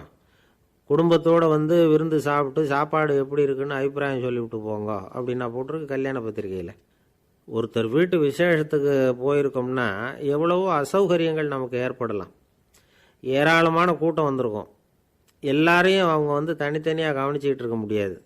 நாம் தான் அனுசரித்து நடந்துக்கணும். நாமளாக போய் வாழ்த்த வேண்டியவங்களை வாழ்த்தி விட்டு வந்து சேரணும். அதை விட்டுட்டு பத்திரிக்கை கொடுத்தானேன்னு போனேன், கவனிப்பே சரியில்லை அப்படின்னு புலம்பிக்கிட்டு இருக்கக்கூடாது. ஒரு விருந்துக்கு போனால் அங்கே எப்படி நடந்துக்கணும் அப்படிங்கிறத பற்றி கூட அனுபவசாலிகள் சில விவரங்கள்லாம் சொல்லியிருக்கிறாங்க. இந்த காலத்தில் கல்யாணம், பிறந்த நாள், அது இதுன்னு நிறைய விருந்துகள் நடக்குது. அதெல்லாம் எதுக்காக? மனித உறவுகளை வளர்த்துக்கிறதுக்காக தான், வேற எதுக்கு? ஒரு விருந்துக்கு போனால் அமைதியாக பொறுமையாக போய் உட்காரணும். அடித்து பிடிச்சிக்கிட்டு இடத்த பிடிக்க போகிறேன் அப்படின்னு நிற்கக்கூடாது. முதல் பந்தி நடந்துக்கிட்டு இருந்தால் அது முடிஞ்சு இலை எடுத்து சுத்தம் பண்ணதுக்கு அப்புறம் போய் உட்கார்றது தான் நாகரீகம். இலை எடுக்கிறதுக்கு முன்னாடியே அங்கே போய் உட்காந்தா நல்லா இருக்காது. நீங்கள் சாப்பிட்டுட்டு உட்காந்துருக்கீங்களா, சாப்பிட்றதுக்கு உட்காந்துருக்கீங்களா, பார்க்குறவங்களுக்கு சந்தேகம் வந்துடும். அதே மாதிரி இலையில் எல்லா ஐட்டமும் பரிமாறினதுக்கு அப்புறம் சாப்பிட ஆரம்பிக்கணும். ஒவ்வொரு ஐட்டமாக வைக்க வைக்க நாம் பாட்டுக்கு எடுத்து உள்ளே தள்ளிகிட்டே இருந்தோம்னா எதை வச்சோம் எதை வைக்கலன்னு பரிமாறினவரே குழம்பி போயிடுவார். ஏன்னா எப்போ பார்த்தாலும் இலை காலியாகவே இருக்கும். சாப்பிட்றப்போ உங்கள் சாப்பாட்டையே நீங்கள் கவனிக்கணும். அடுத்தவங்க இலையில் என்ன இருக்குது, பக்கத்தில் இருக்கிறவர் எதை அதிகமாக சாப்பிட்றார், இதெல்லாம் நமக்கு என்னத்துக்கு? எல்லாரும் சாப்பிட்டு முடிக்கிற வரைக்கும் பொறுமையாக இருக்கிறது தான் நல்லது. நீங்கள் மட்டும் திடீர்னு பாதியில் எழுந்திரிச்சு பக்கத்தில் இருக்கிறவங்களுக்கு சங்கடமாக இருக்குமேங்கிறதெல்லாம் யோசிக்காமல் நீங்கள் பாட்டு எழுந்திரிச்சு போகக்கூடாது. பக்கத்தில் உள்ளவங்க உங்களை எழுந்திரிக்க சொன்னால் எழுந்திரிச்சு போகலாம். விருந்துகளில் சாப்பாட்டை வீணாக்கிறதே ஒரு நாகரிகமாக போட்டுது. இந்த காலத்தில் சாப்பாட்டுக்கே கஷ்டப்பட்டுக்கிட்டு பல பேர் இந்த உலகத்தில் இருக்கிறப்போ சாப்பாட்டை வீணாக்கிறது எவ்வளோ பெரிய மோசங்கிறத நினச்சி பார்க்கணும். வேணுங்கிற அளவுக்கு கேட்டு வாங்கி சாப்பிட்றது தான் முறை. விருந்தில் இந்த பஃபே அப்படின்னு சொல்லி ஒரு முறை சொல்கிறாங்கல்ல, அதாவது உணவு வகைகளையெல்லாம் பொதுவாக ஒரு இடத்துல வச்சுடுறது, நமக்கு தேவையானதை நாமே எடுத்து ஒரு தட்டில் போட்டுக்கிட்டு சாப்பிட வேண்டியது. இதில் கூட சில பேர் தேவைக்கு அதிகமாக எடுத்து போட்டுக்கிட்டு வீணாக்குறாங்க. சில சமயம் வந்து கடைசியாக சாப்பிட போகிறவங்களுக்கு எல்லா ஐட்டமும் கிடைக்காம போகலாம். அதை போய் பெருசு பண்ணிகிட்டு இருக்கக்கூடாது. என்ன சார் இந்த அளவுக்கு கூடவா நாகரிகம் தெரியாமல் இருக்கிறோம், இதை போய் பெருசாக சொல்ல வந்துட்டீங்களே அப்படின்னு நினைக்கலாம். ஒருத்தர் 2 பேருக்கு இந்த விவரம் தேவைப்படலாம். அவங்க காதலையும் இது விழட்டுமேங்கிறதுக்காக தான் இது. ஒரு பெரிய கல்யாண விருந்து நடந்துக்கிட்டு இருந்தது. விருந்து மண்டபத்து வாசலில் ஒருத்தர் நின்றுக்கிட்டு வர்றவங்களையெல்லாம் ரொம்ப மரியாதையாக வணங்கி உள்ளே அனுப்பி வச்சுக்கிட்டு இருந்தார். எப்படி தெரியுமா? வர்றவங்க கையெல்லாம் பிடிச்சி முத்தம் கொடுத்து அதுக்கப்புறம் உள்ளே அனுப்பி வச்சுக்கிட்டு இருந்தாராம். கூட்டம்லாம் முடிஞ்சதுக்கப்புறம் அவர்கிட்ட போய் கேட்டிருக்கிறாங்க, சார் நானும் எவ்வளவோ விருந்துகளுக்கு போயிருக்கிறேன், இருந்தாலும் இவ்வளவு மரியாதையாக வர்றவங்க கைக்கெல்லாம் முத்தம் கொடுத்து வரவேற்கிறத இங்கே தான் பார்க்குறேன் அப்படின்னு சொன்னாங்க. அதுக்கு அவர் சொன்னார், அட போங்க சார், நான் முத்தம் கொடுக்கல, முந்தின பந்திக்கு வந்து சாப்பிட்டவங்களே அடுத்த பந்திக்கும் வர்றாங்களான்னு மோந்து பார்த்து அனுப்பி வச்சுக்கிட்டு இருந்தேன் அப்படின்னார். ஒருத்தர் மனசில் நிம்மதி இல்லாமல் உட்காந்துருந்தார். என்ன சார் விஷயம் அப்படின்னு விசாரித்தேன். அகலக்கால் வச்சுட்டேன், அதுதான் அவதிப்படுறேன்னார். விவரமாக சொல்லுங்கன்னு. வீடு கட்டணும்னு ஆரம்பித்தேன், வேலை பாதியிலே நிற்கிது, கையில் பணம் இல்லை அப்படின்னார். இது மாதிரி ஆசாமிகள் பல பேரை நீங்கள் பார்த்துருக்கலாம். இவங்கெல்லாம் சுலபமாக மன அழுத்தத்துக்கு ஆளாயிடுறாங்க. மன உளைச்சல், அதாவது ஸ்ட்ரெஸ் அப்படின்னு சொல்கிறோமே, அதுக்கு அடிப்படையான சில காரணங்கள் உண்டு. அதாவது மிகையாக திட்டமிடுதல் அப்படிங்கிறதும் ஒரு முக்கியமான காரணம். நடைமுறை சாத்தியம் என்னங்கிறத மனசில் வச்சுக்கிட்டு எந்த திட்டத்தையும் தீட்டணும், அப்போ தான் அது சரியாக வரும். 2வது காரணம் என்ன தெரியுமா? ஒரே நேரத்தில் பல்வேறு செயல்களில் ஈடுபடுறது. தொலைபேசியில் பேசிக்கிட்டே கையில் இருக்கிற கடிதத்தை படிச்சுக்கிட்டே எதிரில் உட்காந்துக்கிட்டு இருக்கிறவருக்கும் அப்பப்போ பதில் சொல்லிக்கிட்டு மனசில் பல்வேறு சிந்தனைகளை அப்படியே ஓட விட்டுக்கிட்டு இருக்கிறது, இதுவும் மன அழுத்தத்தை உண்டாக்குது. 3வது காரணம், எதிலேயும் வெற்றி மட்டும் எதிர்பார்க்குற ஒருதலை பட்சமான ஆர்வம். நாம் தொட்டதெல்லாம் வெற்றியாகவே முடியணும் அப்படின்னு எதிர்பார்க்குறவங்க ஏதாவது ஒன்றில் தோல்வியை கண்டா தோண்டு போயிடுறாங்க. எப்படியும் முடியலாம்ங்கிற எண்ணம் ஏற்கனவே நமக்குள்ளே இருந்துட்டுதுன்னா அந்த அவஸ்தை வராது. அதனால் அதுவும் நம்ம வளர்த்து கொள்ள வேண்டிய ஒரு குணம். மன உளைச்சல் ஏற்படுறதுக்கு இன்னொரு காரணம், எதையும் வேகமாக செஞ்சுடணும் அப்படிங்கிற துடிப்பு. அந்த துடிப்பே மனசை அழுத்த ஆரம்பிச்சிடும். எந்த ஒரு காரியத்திலையும் தாமதமோ இடையூறோ ஏற்பட்டால் அதை பொறுத்துக்கிற மனப்போக்கம் வேணும். அது இல்லாதவங்க அழுத்தத்துக்கு ஆளாயிடுறாங்க. சில பேர் வேலைன்னு எந்த நேரம் பார்த்தாலும் வேலையே கதின்னு கிடப்பாங்க. பொழுதுபோக்குக்கோ உடற்பயிற்சிக்கோ குடும்பத்தில் உள்ளவங்க அல்லது நண்பர்கள் கூட கலந்துரையாடவோ கொஞ்சம் கூட நேரம் ஒதுக்க மாட்டாங்க. இந்த சுபாவம் மன அழுத்தத்தை உண்டு பண்ணும். இதையெல்லாம் புரிஞ்சுக்கிட்டு அதிலிருந்து விடுபடுறது எப்படின்னு யோசிக்கணும். வல்லுநர்கள் இது தொடர்பாக சில யோசனைகளை சொல்லி வச்சிருக்கிறாங்க. அது என்னன்னா, வாழ்க்கைங்கிறது பிரச்சனைகளால் பின்னப்பட்ட ஒன்று. அது எப்பவுமே முடிவடையாத ஒரு தொடர்கதை அப்படிங்கிறத முதல்ல நாம் புரிஞ்சுக்கணும். ஒரே நேரத்தில் ஒரு காரியத்தில் மட்டுமே நாம் கவனம் செலுத்தணும். அடுத்தவங்க காரியத்தில் தலையிடக்கூடாது. எதையும் பேச ஆரம்பிக்கிறதுக்கு முன்னாடி நம்மை நாமே கேட்டுக்க வேண்டிய கேள்வி 2. 1, நான் சொல்ல போகிறது ரொம்ப முக்கியமானதா? 2வது, நான் சொல்கிறத அவங்க கேட்கறதுக்கு ஆசைப்படுறாங்களா? நான் பேசுறதுக்கு அது சரியான நேரம் தானா? இதை யோசித்து பார்த்ததுக்கப்புறம் எதையும் பேச ஆரம்பிக்கணும். முடிஞ்ச அளவுக்கு வளைந்து போகிற சுபாவத்தை வளர்த்துக்கணும். நம்ம நேரம் விலை மதிப்பு இல்லாதது. அதை வீணாக்கக்கூடாது. சிரிக்க தெரியலனாலும் பரவாயில்ல, முகத்தில் கொஞ்சம் புன்முறுவலாவது காட்டணும். இதெல்லாம் ரொம்ப முக்கியம். அடுத்தவங்க ஏதாவது செஞ்சால் உடனே நன்றி சொல்ல மறக்கப்படாது. தினமும் கொஞ்சம் நேரத்தை தனிமையில் செலவு பண்ணணும். மன உளைச்சலிருந்து விடுபடுறதுக்கு 3 முக்கிய வழிகள் சொல்கிறாங்க. அதை சுருக்கமாக ரெட் அப்படின்னு சொல்கிறாங்க. RED ஆங்கில எழுத்தில். அந்த முதல் எழுத்து R, அது என்னென்னா ரிலாக்ஸேஷன், அதாவது இடை ஓய்வு. 2வது E எக்ஸர்சைஸ், உடற்பயிற்சி. 3வது டயட், திட்டமிட்ட உணவு முறை. அதனால் தியானம், மூச்சு பயிற்சி இதெல்லாம் இந்த இடை ஓய்வுக்கு வழிகள். எந்த வேலையையும் தொடர்ந்து செய்யக்கூடாது. எல்லார்கிட்டையும் கலகலப்பாக பழகணும். மாதத்துக்கு ஒரு நாளாவது குடும்பத்தோடு வெளியில் போயிட்டு வரணும். சுலபமான உடற்பயிற்சிகளை செய்யலாம். உடற்பயிற்சிங்கிறது நமக்காக நாம் செய்கிற ஒரு நீண்டகால முதலீடு அப்படின்னு சொல்லுவாங்க. அதாவது லாங் டேர்ம் இன்வெஸ்ட்மெண்ட்டான். அளவோடு சாப்பிட்ணும், மெதுவாக சாப்பிட்ணும். இதெல்லாம் கொஞ்சம் மனசில் வச்சுக்கிட்டு நடந்துக்கிட்டால் மகிழ்ச்சியாக வாழலாம். சில பேர் சாப்பாட்டு விஷயத்தில் ரொம்ப அக்கறை எடுத்துக்கிறது உண்டு. ஒரு குண்டு ஆசாமி சாப்பிட உக்காந்தார். முதல்ல ஒரு மாத்திரை சாப்பிட்டார். எதுக்குன்னு கேட்டோம். பசி எடுக்கிறதுக்குன்னார். சாப்பிட்டு முடித்தார். பிறகு மறுபடியும் ஒரு மாத்திரை சாப்பிட்டார். இது எதுக்குன்னு கேட்டோம். சாப்பிட்டது ஜீரணமாகறதுக்கு அப்படின்னார். ஒரு ஆஃபீஸில் வேலை பார்க்குற ஒருத்தர் ஏதோ தப்பு பண்ணிவிட்டார். உடனே மேல் அதிகாரி அவரை கூப்பிட்டு அனுப்புனார். நீ செஞ்சது தப்புன்னார் கோபமாக. இது ஒரு ரகம். சில அதிகாரிகள் இப்படி நீங்கள் செஞ்சது தப்புன்னு சொல்கிறதில்ல, நீங்கள் செஞ்சது சரி அப்படின்னு சொல்கிறதில்ல. எப்படி சொல்லுவாங்கன்னா, நீங்கள் செஞ்சது சரியில்லைன்னு நான் நினைக்கிறேன் அப்படின்னு சொல்லுவாங்களாம். அதாவது சில பேர் நீங்கள் செஞ்சது தப்புங்கிறாங்க. அதையே மாற்றி சொல்கிறாரு இவர், நீங்கள் செஞ்சது சரியில்லைன்னு நினைக்கிறேன். இது ரெண்டும் அர்த்தம் ஒன்று தான், இருந்தாலும் வார்த்தைகள் வித்தியாசம். நிர்வாக திறமை இல்லாத ஒரு அதிகாரி யூ ஆர் ராங் அப்படின்னு சொல்லுவாராம். நிர்வாக திறமை உள்ள அதிகாரியாக இருந்தால் அதையே கொஞ்சம் மாற்றி I think you are not correct அப்படிம்பாரான். இதுதான் வித்தியாசம். இருந்தாலும் வார்த்தைகளை உபயோகப்படுத்துகிற விதத்தை வச்சு தான் வேலை நல்லா நடக்கிறதும் நடக்காததும் இருக்குது. விவரம் தெரிஞ்சவங்க என்ன சொல்கிறாங்க தெரியுமா? Be a leader not a boss அப்படிங்கிறாங்க. ஒரு லீடராக பாஸாக இருக்காதே அப்படிங்கிறாங்க. சரி, அப்படின்னா லீடருக்கும் பாஸுக்கும் வித்தியாசம் உண்டா அப்படின்னு கேட்டால் இருக்குன்னு சொல்கிறாங்க.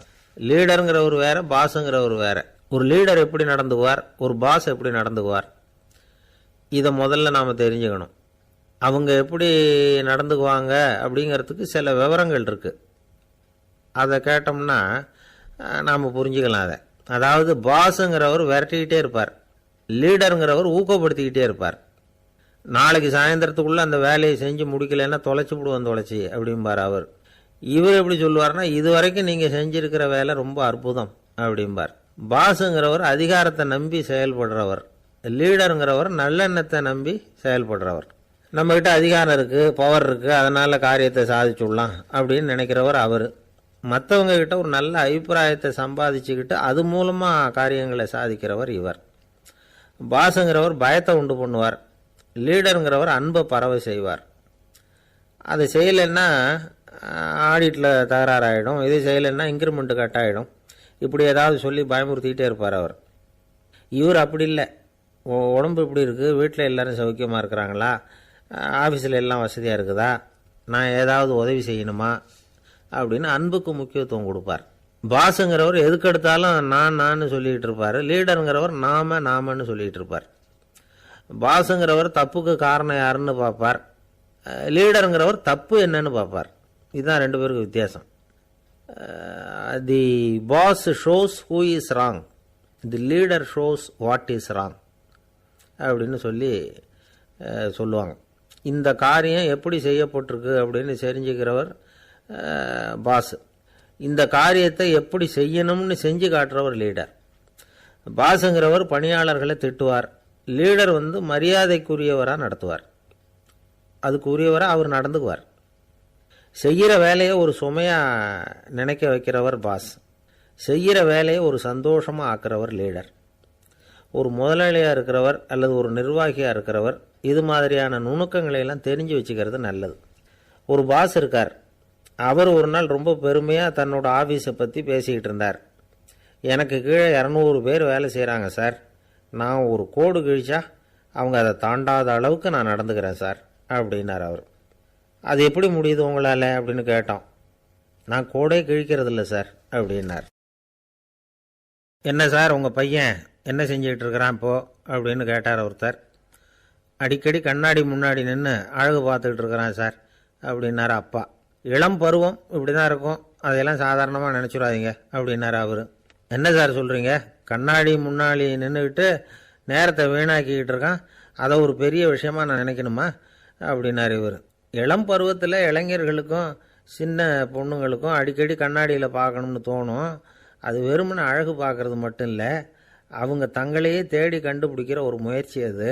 இது ஒரு மனோதத்துவ விளைவு. இது வரைக்கும் சின்ன பிள்ளையாக இருந்துட்டோம், இனிமேல் நாமளும் மற்றவங்க மாதிரி மனிதர்கள் தான் அப்படிங்கிற உணர்வு அவங்களுக்கு வருது.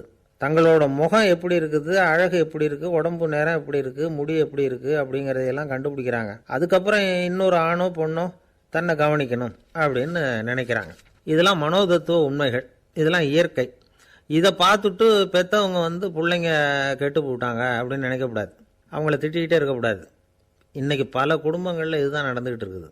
மனுஷ வாழ்க்கையிலேயே இப்படியும் இல்லாத அப்படியும் இல்லாத ஒரு பருவம் இளம் பருவம். 13லேருந்து 19 வயசுக்கு உட்பட்ட ஆண்கள் பெண்கள் இந்த வகையை சேர்ந்தவங்க, டீனேஜ் குரூப். இவங்களை சின்னவங்கன்னு நினச்சிட முடியாது, பெரியவங்கன்னு நினச்சிட முடியாது. இவங்க ரொம்ப சென்சிட்டிவ். சமூகம் நினச்சா இவங்களை நல்லவங்களாகவும் ஆக்கலாம், கெட்டவங்களாகவும் ஆக்கலாம். கொஞ்சம் அக்கறை எடுத்துக்கிட்டால் பெரிய பெரிய மேதைகளையும் விஞ்ஞானிகளையும் உருவாக்கலாம். ஆனால் நடக்கிறது என்ன தெரியுமா, அநேகமாக இவங்களை யாருமே சரியாக புரிஞ்சுக்கிறது இல்லை, இவங்களை சரியாக நடத்துறதும் இல்லை. இது வரைக்கும் நாம் சொல்கிறத கேட்டுக்கிட்டு இருந்தான், இப்போல்லாம் அவன் இஷ்டத்துக்கு நடக்க ஆரம்பிச்சுட்டான் அப்படின்னு வருத்தப்படுற பெற்றோர்கள் அதிகம். இது வருத்தப்படுற விஷயம் இல்லை, சந்தோஷப்பட வேண்டிய விஷயம். உங்கள் புள்ள சொந்தமாக யோசிக்க ஆரம்பிக்கிறதும் நடந்துக்க ஆரம்பிக்கிறதும் ஒரு தப்பான விஷயமா? அவன் கடைசி வரைக்கும் உங்கள் பேச்சையே கேட்டுக்கிட்டு இருக்கணுங்கிறது என்ன நியாயம்? இன்றைக்கி இளைஞர்களை பெரியவங்க தப்பாக புரிஞ்சுக்கிட்டு தவறாக நடத்துறதுனால தான் அவங்களுக்கு வெறுப்பு, எரிச்சல், மனக்கசப்பு எல்லாம் உண்டாகுது.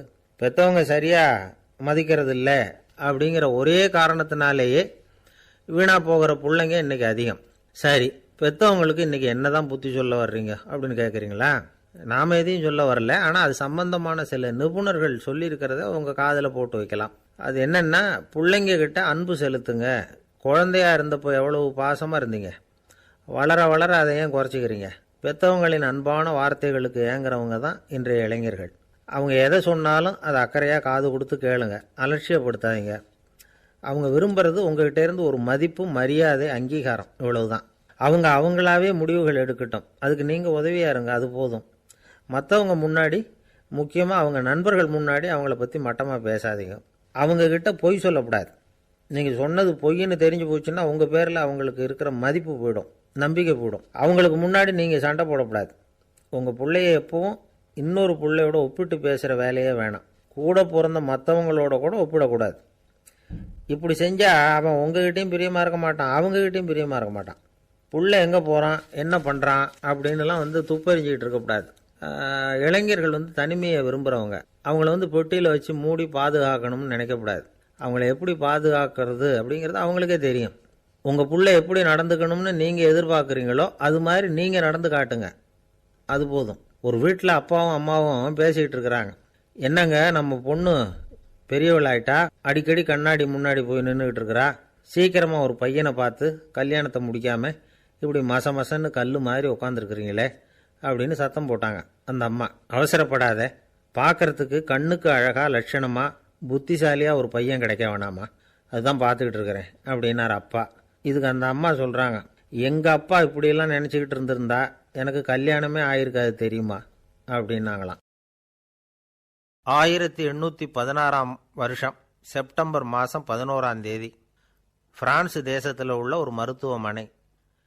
அங்கே ஒரு இளம் டாக்டர் கொஞ்ச நாளைக்கு முன்னாடி தான் அந்த ஆஸ்பத்திரியில் புதுசாக வேலைக்கு சேர்ந்துருக்கிறார். அவர் பேர் ரெனே லெனக். அவர் அன்னைக்கு காலையில் அந்த மருத்துவமனையில் அப்படியே ரவுண்ட்ஸ் வந்துக்கிட்டு இருக்கிறார். வார்டில் ஒரு படுக்கையில் ஒரு இளம் பெண் படுத்திருக்கிறா. அந்த பொண்ணுக்கு இருதய நோயாக இருக்கலாம்ங்கிறது மற்ற டாக்டர்கள் சந்தேகம். அந்த காலத்துல எல்லாம் ஒருத்தருடைய இருதய துடிப்பை தெரிஞ்சுக்கணும்னா நோயாளியின் மார்பில் டாக்டர் காதை வச்சு பார்த்து தான் தெரிஞ்சுக்கிறது வழக்கம். ஆனால் இந்த பெண்ணும் இளம் பெண், அந்த டாக்டரும் புதுசாக சேர்ந்துருக்கிறவர். அதனால் பரிசோதனை பண்ண தயங்கினார். கொஞ்ச நேரம் யோசனை பண்ணார். திடீர்னு ஒரு ஞாபகம் வந்தது அவருக்கு. அதாவது அன்னைக்கு விடியற் காலையில் தோட்டத்தில் அப்படி வாக்கிங் போயிட்டு இருந்தப்போ சின்ன பசங்கள்லாம் ஒரு மரக்கட்டையை வச்சு விளையாடிக்கிட்டு இருந்தாங்களாம். அதை இவர் பார்த்துருக்கிறார். அது என்ன விளையாட்டுனா, ஒரு நீளமான மரப்பலகை, அதில் ஒரு முனையில் ஒரு பையன் தன்னுடைய காதை வச்சுக்கிட்டு இருக்கிறான், மறுமுனையில் இன்னொரு பையன் அந்த மரப்பலகையை ஒரு ஆணியால் கீறிக்கிட்டு இருக்கிறான். ஒரு முனையில் ஆணியால் கீறும் பொழுது மறுமுனையில் காதை வச்சிருக்கிற பையனுக்கு அந்த சத்தம் துல்லியமாக கேட்குது. அந்த டாக்டருக்கு காலையில் பார்த்த இந்த விளையாட்டு ஞாபகத்துக்கு வந்துட்டுது. உடனே என்ன பண்ணார் தெரியுமா? ஒரு நீளமான காகிதத்தை எடுத்தார். அதை அப்படியே உருளை மாதிரி உருட்டினார். ஒரு முனையை அந்த நோயாளியின் மார்பில் இடது பக்கம் வச்சார், இன்னொரு முனையில் தன்னுடைய காதை வச்சார். என்ன ஆச்சரியம்! நோயாளியின் மார்பில் நேரடியாக காதை வச்சு கேட்குறத விட துல்லியமாக கேட்டுது இதய துடிப்பு. இதய துடிப்பு மட்டும் இல்லை, மூச்சு இழுத்து விடுறது, திரவ பொருள்களின் அசைவு, எல்லா சத்தமும் தெளிவாக கேட்குது. கிரேக்க மொழியில் ஸ்டெத்தாஸ் அப்படின்னா மார்பு, ஸ்கோப்பின் அப்படின்னா பார்ப்பதுன்னு அர்த்தம். அதனால் டாக்டர் ரெனே லெனக் தான் கண்டுபிடிச்ச கருவிக்கு ஸ்டெதஸ்கோப் அப்படின்னு பேர் வச்சார். அவரே முதல் மாடலையும் செஞ்சார். அளவு ரொம்ப பெருசாக இருந்தது, சுலபமாக எடுத்துகிட்டு போகிறது கஷ்டம், அது அவ்வளோ கஷ்டமாக இருந்தது அது. அதனால் அவரே அதை அப்புறம் 2 பிரிவாக தயார் பண்ணார். இது 2 துண்டையும் டாக்டர் தன்னோட கோட்டு பாக்கெட்டில் வச்சுக்கலாம், தேவைப்படுறப்ப எடுத்து ஒன்றா சேர்த்துக்கலாம். இப்படி தான் அவர் ஆரம்பத்தில் பண்ணார். தன்னுடைய இந்த கண்டுபிடிப்பை பற்றி அவர் ஒரு புத்தகம் எழுதினார். நிறைய விற்றுது, புகழும் பணமும் சேர்ந்தது. பணமும் புகழும் சேர்ந்தது மாதிரியே அவருக்கு ஒரு நோயும் சேர்ந்தது. அது என்ன நோயின்னு கண்டுபிடிக்கிறதுக்கும் அவர் கண்டுபிடிச்ச கருவி தான் உபயோகப்பட்டு தான். அவரே அதை கண்டுபிடிச்சார். அவருக்கு வந்திருந்தது காச நோய். 1826 வருஷம் ஆகஸ்ட் மாதம் 13 உலகத்தின் முதல் ஸ்டெதஸ்கோப்பை கண்டுபிடிச்ச டாக்டர் ரெனே லெனக் காலமானார். அவர் சாகிறதுக்கு முன்னாடி மரத்தால் செஞ்சு வச்சுருந்த ஸ்டெதஸ்கோப்பை தனக்கு வேண்டியப்பட்ட ஒரு டாக்டர்கிட்ட கொடுத்து, என்னுடைய சொத்துக்கள்லேயே ரொம்ப வசந்தது அப்படின்னு சொன்னாராம். அதுக்கப்புறம் 3 வெள்ளைக்காரங்க சேர்ந்து இந்த கருவியில் சில மாற்றங்களை பண்ணாங்க.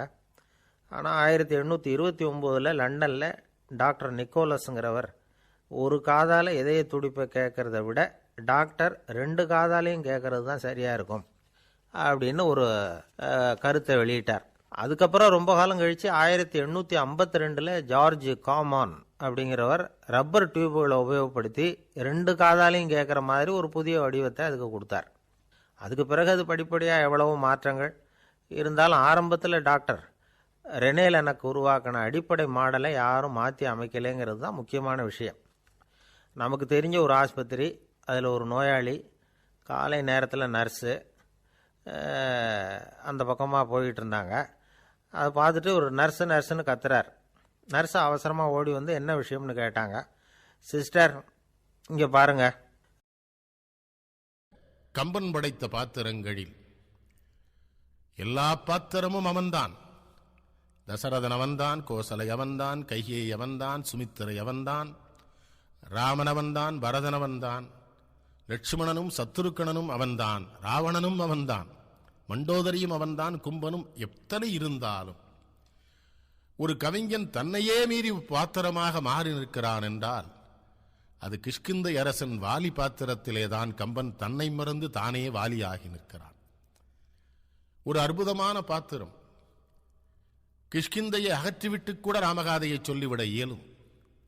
ஆனால் அந்த கிஷ்கிந்தை அரசன் வாலி, அவன் தம்பி சுக்ரீவன், அவனுடைய மகன் அங்கதன், அவங்களுடைய அமைச்சர் பெருமக்களிலே மூத்தவனான அனுமன், தாரை என்கிற ஒரு அற்புதமான கற்புடை பெண் என்கிற கிஷ்கிந்தையை காட்டுகிறான் கம்பன் தன் கண் முன்னாலே. வாலி கிஷ்கிந்தையிலேயே ராமபிரானை, தசரதனை, அயோத்தியை முழுமையும் அறிந்த மன்னன் அவன். அவன் ஒருவனுக்குத்தான் கிஷ்கிந்தையிலே ராமபிரானை தெரியும். ராமபிரானை தெரியும் என்பது மட்டுமல்ல, ராமனின் மீது முழு காதலும் பக்தியும் கொண்டவனாக வாலி கிஷ்கிந்தையை ஆண்டு கொண்டிருக்கிறான். மனைவியை பிரிந்து அந்த மன வருத்தத்திலே வந்து கொண்டிருக்கிற ராமபிரானுக்கு சபரி வழிகாட்ட கிஷ்கிந்தையை நோக்கி தம்பியோடு வருகிறார். தம்பியோடு வருகிற பொழுது மலையிலே மறைந்திருக்கிற சுக்ரீவன் அனுமனிடம் சொல்லுகிறான், மீண்டும் அண்ணன் வாலிதான் யாரையோ தன்னை துன்புறுத்த அனுப்பியிருக்கிறான் என்று அச்சப்பட்டு அனுமனை போய் அது யார் என்று பார் என்று சொல்ல, மிகப்பெரிய வீரனான அனுமன் கூட தன்னுடைய தோற்றத்திலே வரவில்லை ராமனை பார்க்க. அவனும் அந்தணன் வடிவத்திலே தான் வந்திருக்கிறான். அந்தணர் என்போர் அறவோர் என்பதனாலேயே அந்த காலத்தில் எல்லோருமே அந்தணர் வடிவத்திலே வந்திருக்கிறார்கள். மற்றெவ்வுயிருக்கும் செந்தன்மை பூண்டொழுகிறவர்களாக அவர்கள் இருப்பார்கள் என்பதற்காக. அப்படி எதிரிலே வந்து கேட்கிறான், இவர்கள் யார் என்று. அப்பொழுதுதான் ராமன் கேட்கிறான், நீ யார் என்று. மஞ்சனத்திரண்ட கோலமேனிய மகளிர்க்கெல்லாம் நஞ்சனத்தகையவாகி நளிரும் பனிக்கு தெம்பா கஞ்சமுத்து அலர்ந்த செய்ய கண்ண யான் காற்றின் வேந்தற்கு அஞ்சனி வயிற்றில் வந்தேன் நாமனும் அனுமன் என்றான். நம்மை விட பெரியவர்கள் அல்ல, நாம் அறியாத புதியவர்களை பார்க்கிற பொழுது கூட நம்மை எப்படி அறிமுகம் செய்து கொள்ள வேண்டும் என்பதற்கு ஒரு அற்புதமான ஒரு இடத்தை அமைத்து தந்திருக்கிறான் கம்பன் அனுமனின் வாயிலாக. பெரியவர்களை பார்க்கிற பொழுது முதல்ல அவர்களை புகழ்ந்து அவர்களை பற்றி செய்திகளை சொல்லிவிட்டு பிறகு தான் யார் என்று சொல்ல வேண்டுமே ஒழிய, போன உடனேயே நான் யார் என்று யார் முன்னாலேயும் சொல்வது நல்லவர்களுக்கு, அறிவுடையவர்களுக்கு அழகல்ல, அமைச்சர்களுக்கு அழகல்ல என்பதனாலே முதல்ல ராமனை பாராட்டி மஞ்சன திரண்ட கோலமேனிய மகளிருக்கெல்லாம் நஞ்சனத்தகையவாக நளிரும் என்று ராமனை பாராட்டி விட்டு, நான் வேறு யாரும் அல்ல, அந்த வாயு பகவானுக்கு அஞ்சனை வயிற்றிலே பிறந்த பயல் என் பயன் அனுமன் என்கிறான். ராமன் வியப்படைகிறார், யார் கொல் இச்சொல்லின் செல்வன்கிறான். லட்சுமணன்ட்ட சொல்றான், இத்தனை நாள் நான் பார்த்ததுல பேச்சுல கெட்டிக்காரன்னு முதல்ல நான் இவனை தாண்டா பார்க்கிறேன், எப்படி பேசுறான் பாருடா என்று ராமன் சொல்லுகிறார் இலக்குவனிடம். அனுமன் அழைத்துச் செல்லுகிறான். அனுமன் ராமனையும் லட்சுமணனையும் விஷயம் சொல்லி எரளைமலைக்கு அழைத்துச் செல்கிறான். அங்கே சுக்ரீவனை அறிமுகப்படுத்துகிறான். இப்படித்தான் கிஷ்கிந்தை நமக்கே அறிமுகமாகிறது கம்பராமாயணத்திலே. உள்ளே அழைத்துச் செல்லுகிறான். உணவு பரிமாறுகிற வேளையிலே சுக்ரீவன் பரிமாறுகிறான். நம் நாட்டின் பண்பாடு, யார் யார் வீட்டிற்கு விருந்திற்கு சென்றாலும் விருந்து தருகிறவர்கள் வீட்டு பெண் தான் பரிமாற வேண்டும். இப்பொழுதெல்லாம் அது கிடையாது. வேலைக்காரர்கள் பரிமாறுகிறார்கள், இல்லை சமையல்காரர்கள் பரிமாறுகிறார்கள்.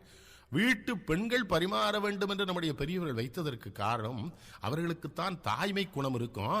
நமக்கு உணவு பரிமாறி விட்டு எதை நாம் விரும்பி சாப்பிடுகிறோம் என்று அவர்களாலே தான் கண்டுபிடிக்க இயலும். எதை விரும்பி சாப்பிடுகிறோமோ அதை அதிகம் பரிமாறுவார்கள் பெண்கள், அவர்கள் தாயாக இருப்பதனாலே.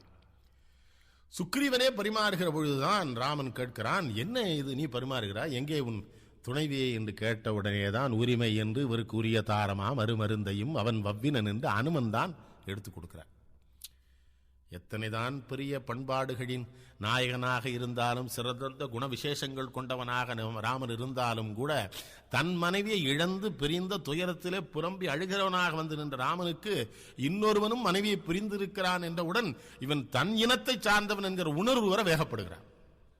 வேகப்பட்ட உடனே ராமன் சொல்லுகிறார், உனக்கு நான் தான் உதவி, எல்லா விதத்திலேயும் உதவி. மற்றினி உரைப்பதென்னை வானிடை மண்ணில் என்னை செற்றவர் என்னை செற்றார், தீயரே எனினும் முன்னோடு உற்றவர் எனக்கு முற்றார், உன் கிளை எனது காதல் சுற்றம் நீ எனது இன்னுயிர் துணைவன். ரொம்ப பெரிய ஆள் சொல்றார். தீயவர்களே உன் நண்பர்களா இருந்தாலும் அவங்க தான் எனக்கு உறவுங்கிறார். அந்த வேகம், அந்த ஆத்திரம், மனைவி இழந்த வேகம், இவனும் மனைவி இழந்தவன் என்றவுடன் ரொம்ப அருமையாக ராமனின் மனதிலே வாலிக்கு எதிராக ஒரு அற்புதமான விதையினை அனுமன் ஊன்றுகிறார். ராமன் அதை அப்படியே வாங்குகிறார். இந்த செய்தி வாலியினுடைய மனைவிக்கு போகிறது. வாலி மனதிலே வாங்கி வைத்திருக்கிறார். ராமன் என்று யாரோ ஒருவன் வந்திருக்கிறான் சுக்ரீவனுக்கு. அவளுக்கு ராமன் தெரியாது, சுக்ரீவனுக்கு தெரியாது, அனுமனுக்கு தெரியாது. கிஷ்கிந்தையில் ஒருவனுக்குத்தான் ராமனை தெரியும். அவன் ராமனை அரங்கழின் நாயகனாக அருட்கடலாக நினைக்கிற வாலி. 8 திக்கிலேயும் சென்று சிவபெருமானை பூஜித்து வருவன் தினசரி. ராவணனை தன்னுடைய வானிலே கட்டி தன் மகன் அங்கதனுக்கு தொட்டிலே பூச்சியாக தொங்கவிட்டு காட்டியவன். உலகத்திலே ராவணன் கண்டு அஞ்சுகிற மாபெரும் வீரன் கார்த்த வீரியார்ச்சுனனுக்கு பிறகு வாலிதான் அந்த வாலி. இங்கே ஆரம்பிக்கிறது அனுமனுடைய அற்புதமான அறிவும் ஆற்றலும் வாலிக்கு எதிராக ராமனை தயார் செய்கிற வேலை. யார் இந்த காரணம் என்று சொன்னவுடன் அவன் அண்ணன் வாலி. அனுமனை பார்த்து ராமன் ஒரு கேள்வி கேட்கக்கூடும். நீ வாயுகுமாரன், நீ நினைத்திருந்தால் அவனை வீழ்த்தி இருக்கலாமே என்று எங்கே ராமன் கேட்டு விடுவார் என்று எடுத்த உடனேயே அனுமன் எப்படி ஆரம்பிப்பார் என்றால், கால் செல்லாதவன் முன்னர். எது காற்று அவன் முன்னாரே செல்ல முடியாது. அதற்கு என்ன அர்த்தம்? என் தகப்பனே போக முடியாது, நான் எப்படி போக முடியும் ராமா என்று முதல் பாட்டிலேயே அந்த கம்பனுடைய அறிவும் ஆற்றலும் அனுமன் வாயிலாக வெளிப்படும். கால் செல்லாதவன் முன்னர் கந்தவள் வேல் செல்லாதவன் மார்பில் வென்றியான் வால் செல்லாத வாயலது ராவணன் கோல் செல்லாதவன் கொடை செல்லாதரும். அந்த முதல் பாட்டிலேயே வாயுவை சொல்லுகிறான். பிறகு என்ன சொல்லுகிறான்? அவனை கந்தவள் மயல் மார்பில் போக முடியாதுங்கிறான். அடுத்து சொல்றான், ராவண இவன் வால் எங்கெல்லாம் போதும் அங்கெல்லாம் ராவணன் வரமாட்டான். மறந்துடாதீங்க, வாலியை சொல்லுகிற பொழுதே ராவணனையும் நினைவுபடுத்த வேண்டும். ராமனுக்கு ரொம்ப சாமர்த்தியமான அமைச்சர் வேலை அது. அந்த ராவணனை மறந்து விடக்கூடாது. ராவணன் நினைவிருந்தால் தானே வாலி மீது கோபம் வரும். அப்படியே ராமன் யோசிக்கிறார். அடுத்து சொல்லுகிறான் அனுமன், பாரிடர்ந்த வெம்பன்றியும் பண்டை நாள் நீர்கிடந்த பேராமையும் நேருளான் மார்பிடந்த மா எண்ணினும் மற்றவன் தார்கிடந்த தோல் தகையவல்லவோ. வராக அவதாரம் ஒன்னும் செய்ய முடியாது. பாரிடர்ந்த வெம்பன்றி, பண்டை நாள் நீர் கிடந்த பேருமை கூர்மா அவதாரம் ஒன்னும் செய்ய, நேருளான் மார்பிடந்த மா நரசிம்ம அவதாரம், இந்த 3 சேர்ந்து போனாலும் அவன் ஒன்னும் செய்ய முடியாது சொல்றது அனுமன். அப்படியே பார்க்கிறார் ராமன். அப்படியே அவ்வளவு பலசாலியா அவன்? ஆமா, ரொம்ப கடுமையானவன். அவங்கிட்ட நீ நினைச்ச உடனே போயிட முடியாது. இப்ப ராமன் சொல்றார், சரி அப்ப என்ன பண்ணலாம் அப்படிங்க. அவன் எதிரிலே போனால் பாதி பலம் போயிரும்னு ஒரு செய்தி. இது ரொம்ப நாட்களாக வரம் என்கிறார்கள். என்னுடைய சிந்தனை அப்படி அல்ல. திருநெல்வேலி மாவட்டத்தில் வழக்கில் ஒரு விஷயம் உண்டு. அண்ணாச்சி அவன் இவ்வளவு பெருசா பேசுறான்ல ராமசாமி, நான் 2ல் 1 பாத்துறேன் அப்படின்னா அந்த ஆளை பார்த்தா அந்த பயலுக்கு பாதி உயிர் போயிடனாச்சுமா. இந்த சில பேருடைய ஆகிருதி, சில பேருடைய சொல்லாற்றல், சில பேர் நிக்கிற தோரணையை பார்த்தாலே எதிரில் போனவனுக்கு பயம் வந்துடும். எதிரிக்கு பயம் வந்தால் பயம் வந்து அவனுக்கு வந்து லாபம் தான். எதிரிக்க பாதி அங்க போயிரும்ல. அப்படித்தான் வாலியினுடைய தோற்றம். அந்த வாலியை பார்க்கிற யாருக்குமே தன் நெஞ்சில் ஒரு அச்சம் வந்துடும். அதன் விளைவாக பாதி பலம் போகும். பாதி பலம் போனா அந்த பாதி பலம் அங்க சேரும். அதுதான் உண்மை. இது என்ன ஆகிறது? ராமன்ட்ட மறைமுகமா சொல்லிடுறான், எதிரில் போயிடக்கூடாது, நீங்க அவனை வேற மாதிரி தான் பார்க்கணும். அப்ப ராமன் சொல்றாரு, ஒன்னு செய்யலாம், இவனை போய் சண்டைக்கு கூப்பிட்டு இவன் தம்பி, அவன் வரும்போது நம்ம அவனை மறைஞ்சிருந்து அவனை கொண்டுடலான்னு ஒரு முடிவு எடுக்கிறார்கள். ஆனால் சுக்ரீவனோ ராமபிரானை நம்ப தயாராக இல்லை.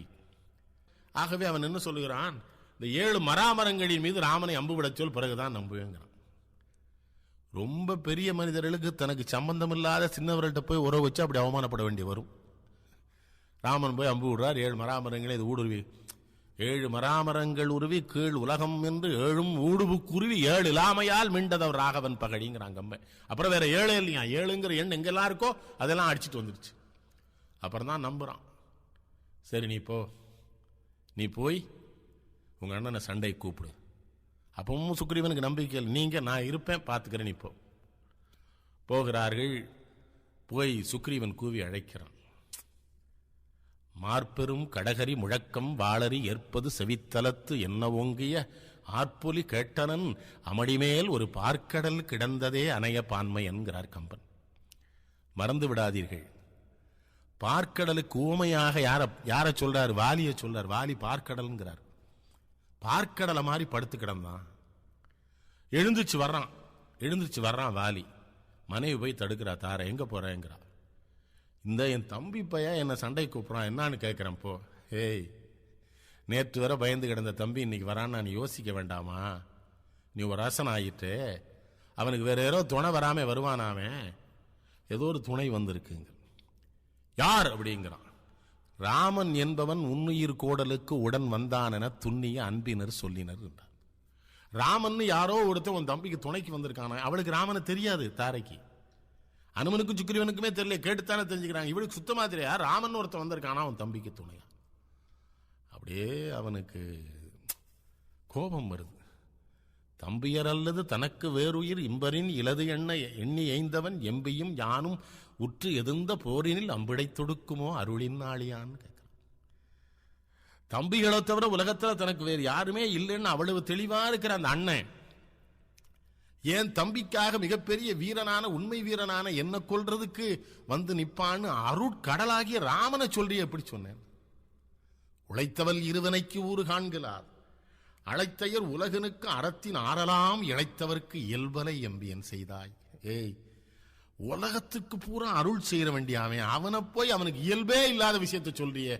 ஒரு சின்ன பயலுக்காக கூட வந்து அவன் எங்க இருந்தோ என்ன அடிப்பான்னு. என்ன நீ பிழைத்தனை பாவி, நீ பிழைத்தாய் எதற்கு தெரியுமா? என் மனைவி நான் இல்ல, பிழைத்தனை நீ பெண்மையால்.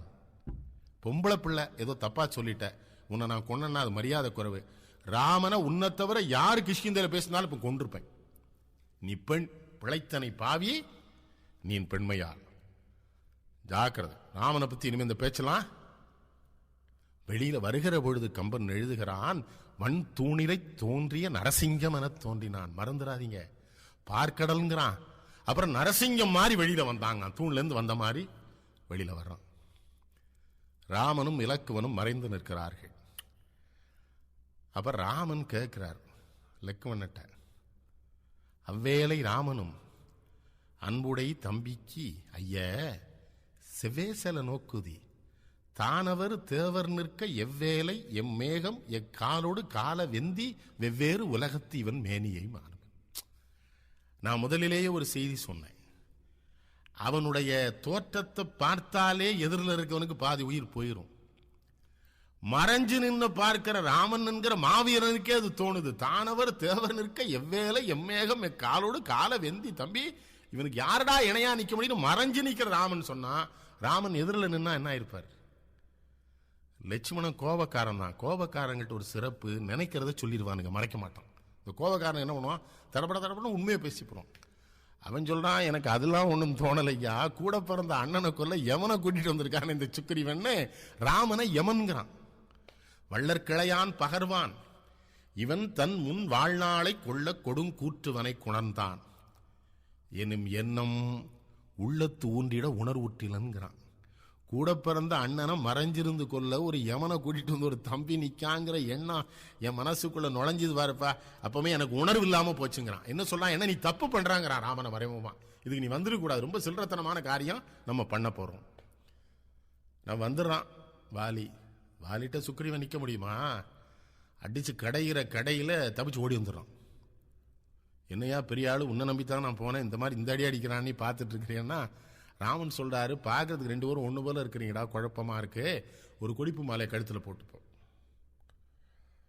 சண்டை முடிஞ்சு அவன்கிட்ட நிக்க முடியுமா? அப்படியே அந்த கீழே லங்கோடுக்குள்ள கையை கொடுத்து கழுத்துல கையை கொடுத்து தூக்குறான். எடுத்து பாரிடை எற்றுவாம் பற்றி என்று இடவல் கழுத்தினும் கடித்தளத்திலும் தம்மிரு கரங்கன் கொடுத்து மீக்கொண்ட வாலிமேல். அப்படி மேல தூக்கி கீழே போட போகும்போது இவருக்கு வியூ நெஞ்சுக்கு சரியா கிடைக்குது. ராமனுக்கு அம்பூற்ற மடுத்து மீக்கொண்ட வாலிமேர் கோலொன்று வாங்கி தொடுத்து நானோடு தொழிற்று ராகவன் துறந்தான் கம்பன். கம்பனுக்கு என்ன சந்தேகம்னா, முழு வேகம் கொடுத்து மறைஞ்சிருந்து அடிச்சாலும் அவன் மார்புக்குள்ள நம்பு போகாது கம்பன் நினைப்பு. ஏன்னா வந்து ஆகுது. ஏன்னா அவன் கம்பன் தான் வாலி ஆயிட்டானே, தானே வாலிப்போம் பாயாது. அதே போல நிறுத்திடுறான் அவன். காரும் வார்சுவை கதலியின் கனியினை களிய சேரும் சூசியின் சென்றது நின்றது என் செப்பங்கிறான் கம்பன். இதுவரை இவனுடைய அம்பு இப்படி நின்னதில்லை எங்கேயும். சொல்லும் அத்தனை அளவையின் மணிமுடி துறந்தான் எல்லிமத்தெழு மதியமும் ஞாயிறும் இழந்த அல்லும் மொத்தனன் பகலும் மொத்தனன் அமுர் பொறுமேல் வெல்லுமத்தனை அல்லது தோற்றிலா விரலோன்கிறான் ராவணட்ட. சொல்லொக்கும் கடியவேக சுடுசரம் கரிய செம்மல் அல்லொக்கும் நிறத்தினாள் மேல் விடுதலும் வைரக்குண்ட கல்லொக்கும் நெஞ்சம் தங்காது கலந்து கல்லா புல்லற்கு நல்லோ சொன்ன பொருளென போயிற்றேங்கிறான். பரசுராமருக்கு எதிர கையில் அப்படி தூக்கு விட்டான், அவ்வளவுதான். அவனுடைய தவத்தை போனா அள்ளிட்டு வந்துட்டுதுங்கிறான். அங்க போய் சிவதர்சனம் கால் வைக்கிறான். எடுத்தது கண்டனர், இற்றது கேட்டார். அப்படிப்பட்ட ராமனுடைய அம்பு ஒருத்தனால் நிறுத்தப்படுது. அப்ப அவன் எவ்வளவு பெரிய வீரன்! தடுத்து நிறுத்தினது மட்டுமில்ல, அவமானமா இருக்கு வாலிக்கு. மிகச்சிறந்த வீரர்கள் அநாகரிகமான மோதல்களை அவமானமா கருதுவாங்க. என்ன இவன் கூட சண்டை போட்டு இருக்கும்போது எங்கே இருந்தோ ஒரு அம்பு வந்து பாயுதே, ரொம்ப ரொம்ப ரொம்ப கேவலமான காரியமா அது இருக்கு, யார் செஞ்சான்னு இழுத்துட்டான். அந்த அம்பு தடுத்தது பெரிதில்லை, இழுத்து பார்க்கறான். ராமன் பேர் இருக்கு அதுல.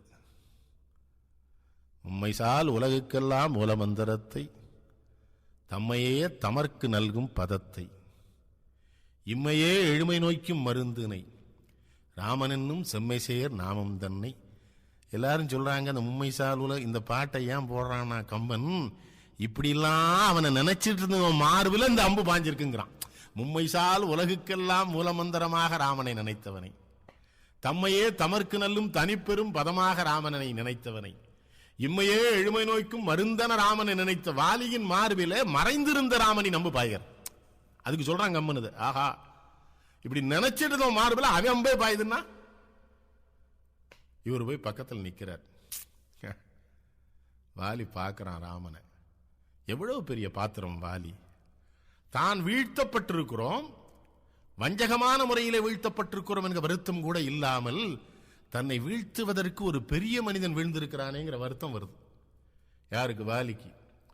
வருத்தப்பட்டு கேட்கிறான், கோயில் தருமம் உங்கள் குலத்துதித்தோர்கட்கெல்லாம் ஓவியத்து எழுத ஒண்ணா உருவத்தாய் உடைமை தன்றோர், ஆவியை சனகன் பெற்ற அன்னத்தை அமிழ்தின் வந்த தேவையை பிரிந்த பின்பு திகைத்தனை போலும் செய்கைங்கிற ஒரு கேள்வி. கோவியல் தருமம் உங்கள் குலத்துதித்தோர்கட்கெல்லாம் ஓவியத்து எழுத ஒண்ணா உருவத்தாய் உடைமை தன்றோ என்பது அரச நெறிகளிலே நீதிகளிலே இருந்து வழுவாத மிகச்சிறந்த குலமான சூரிய குலத்திலே தோன்றிய நீ ஓவிய என்ன சொல்றான்? ஓவியத்தில் உலகத்தில் இருக்கிற மிகச்சிறந்த ஓவியர்கள் நினைத்து மிகச்சிறந்த வர்ணங்களை தேர்ந்தெடுத்தாலும் உன்னுடைய உருவத்தை வரைந்து விட முடியாது. அப்படி சிறந்தவனான நீ எப்படி இந்த காரியத்தை செய்த? அவன் ஜமானம் சொல்லுகிறான். ராமனுக்கு சொல்ல முடியாதுங்கிறது வாலிக்கு தெரியுது. அதான் வாலி உயர்ந்த பாத்தனம். ஒருவேளை பொண்டாட்டிய பிரிஞ்சனால பண்ணிட்டியாப்பா? ஆவியை சனகன் பெற்ற அன்னத்தை அமிழ்தின் வந்த தேவியை பிரிந்த பின்பு ஒரு அற்புதமான வார்த்தையை போடுறான், திகைத்தனை போலும் செய்கைங்கிற. என்ன செய்யறோன்னு தெரியாம இந்த காரியத்தை நீ செஞ்சிட்டியா அப்படின்னு ஒரு கேள்வியை போடுறான். முழிக்கிறார் அப்படியே. ராமன் பதில் சொல்லலை. ராமனாலே பதில் சொல்ல இயலவில்லை. ஏன்னா கேள்வி சிறந்த கேள்வி, சரியான கேள்வி, முறையான கேள்வி, கேட்கிறவன் சரியானவன். ஆகவே அவருக்கு அப்படியே அதிர்ச்சி நிற்கிறார். அடுத்த கேள்வி கேட்கிறான். ஒலிகடல் உலகமெல்லாம் ஊர்தரு குரங்கின் மாடே, கலியது காலம் வந்து பறந்ததோ கருணை வள்ளால், மெலியவர் பாலதையோ ஒழுக்கமும் விழுப்பம் தானும், வலியவர் மெலிவி செய்தால் புகழன்றி வசையும் உண்டோன்னு கேட்கிறான். இன்னொரு சந்தேகம் அவனுக்கு, சாதாரண நாட்கள் தப்புன்னா தான் தப்பு, பெரிய மனுஷன் தப்புன்னா தப்பு இல்லைங்கிறியாடா ராமாங்கிறான். மெலியவர் பாலதையோ ஒழுக்கம் விழுப்பம் தானும். சாதாரணப்பட்டவன், ஏழையா இருக்கிறவன், நடுத்தரவு இருக்கிறதுக்கு ஆரம்பியும் மட்டும்தான் ஒழுக்கம், நேர்மை, கடமை, கண்ணியம், கட்டுப்பாடுலாம் இருக்கணும்.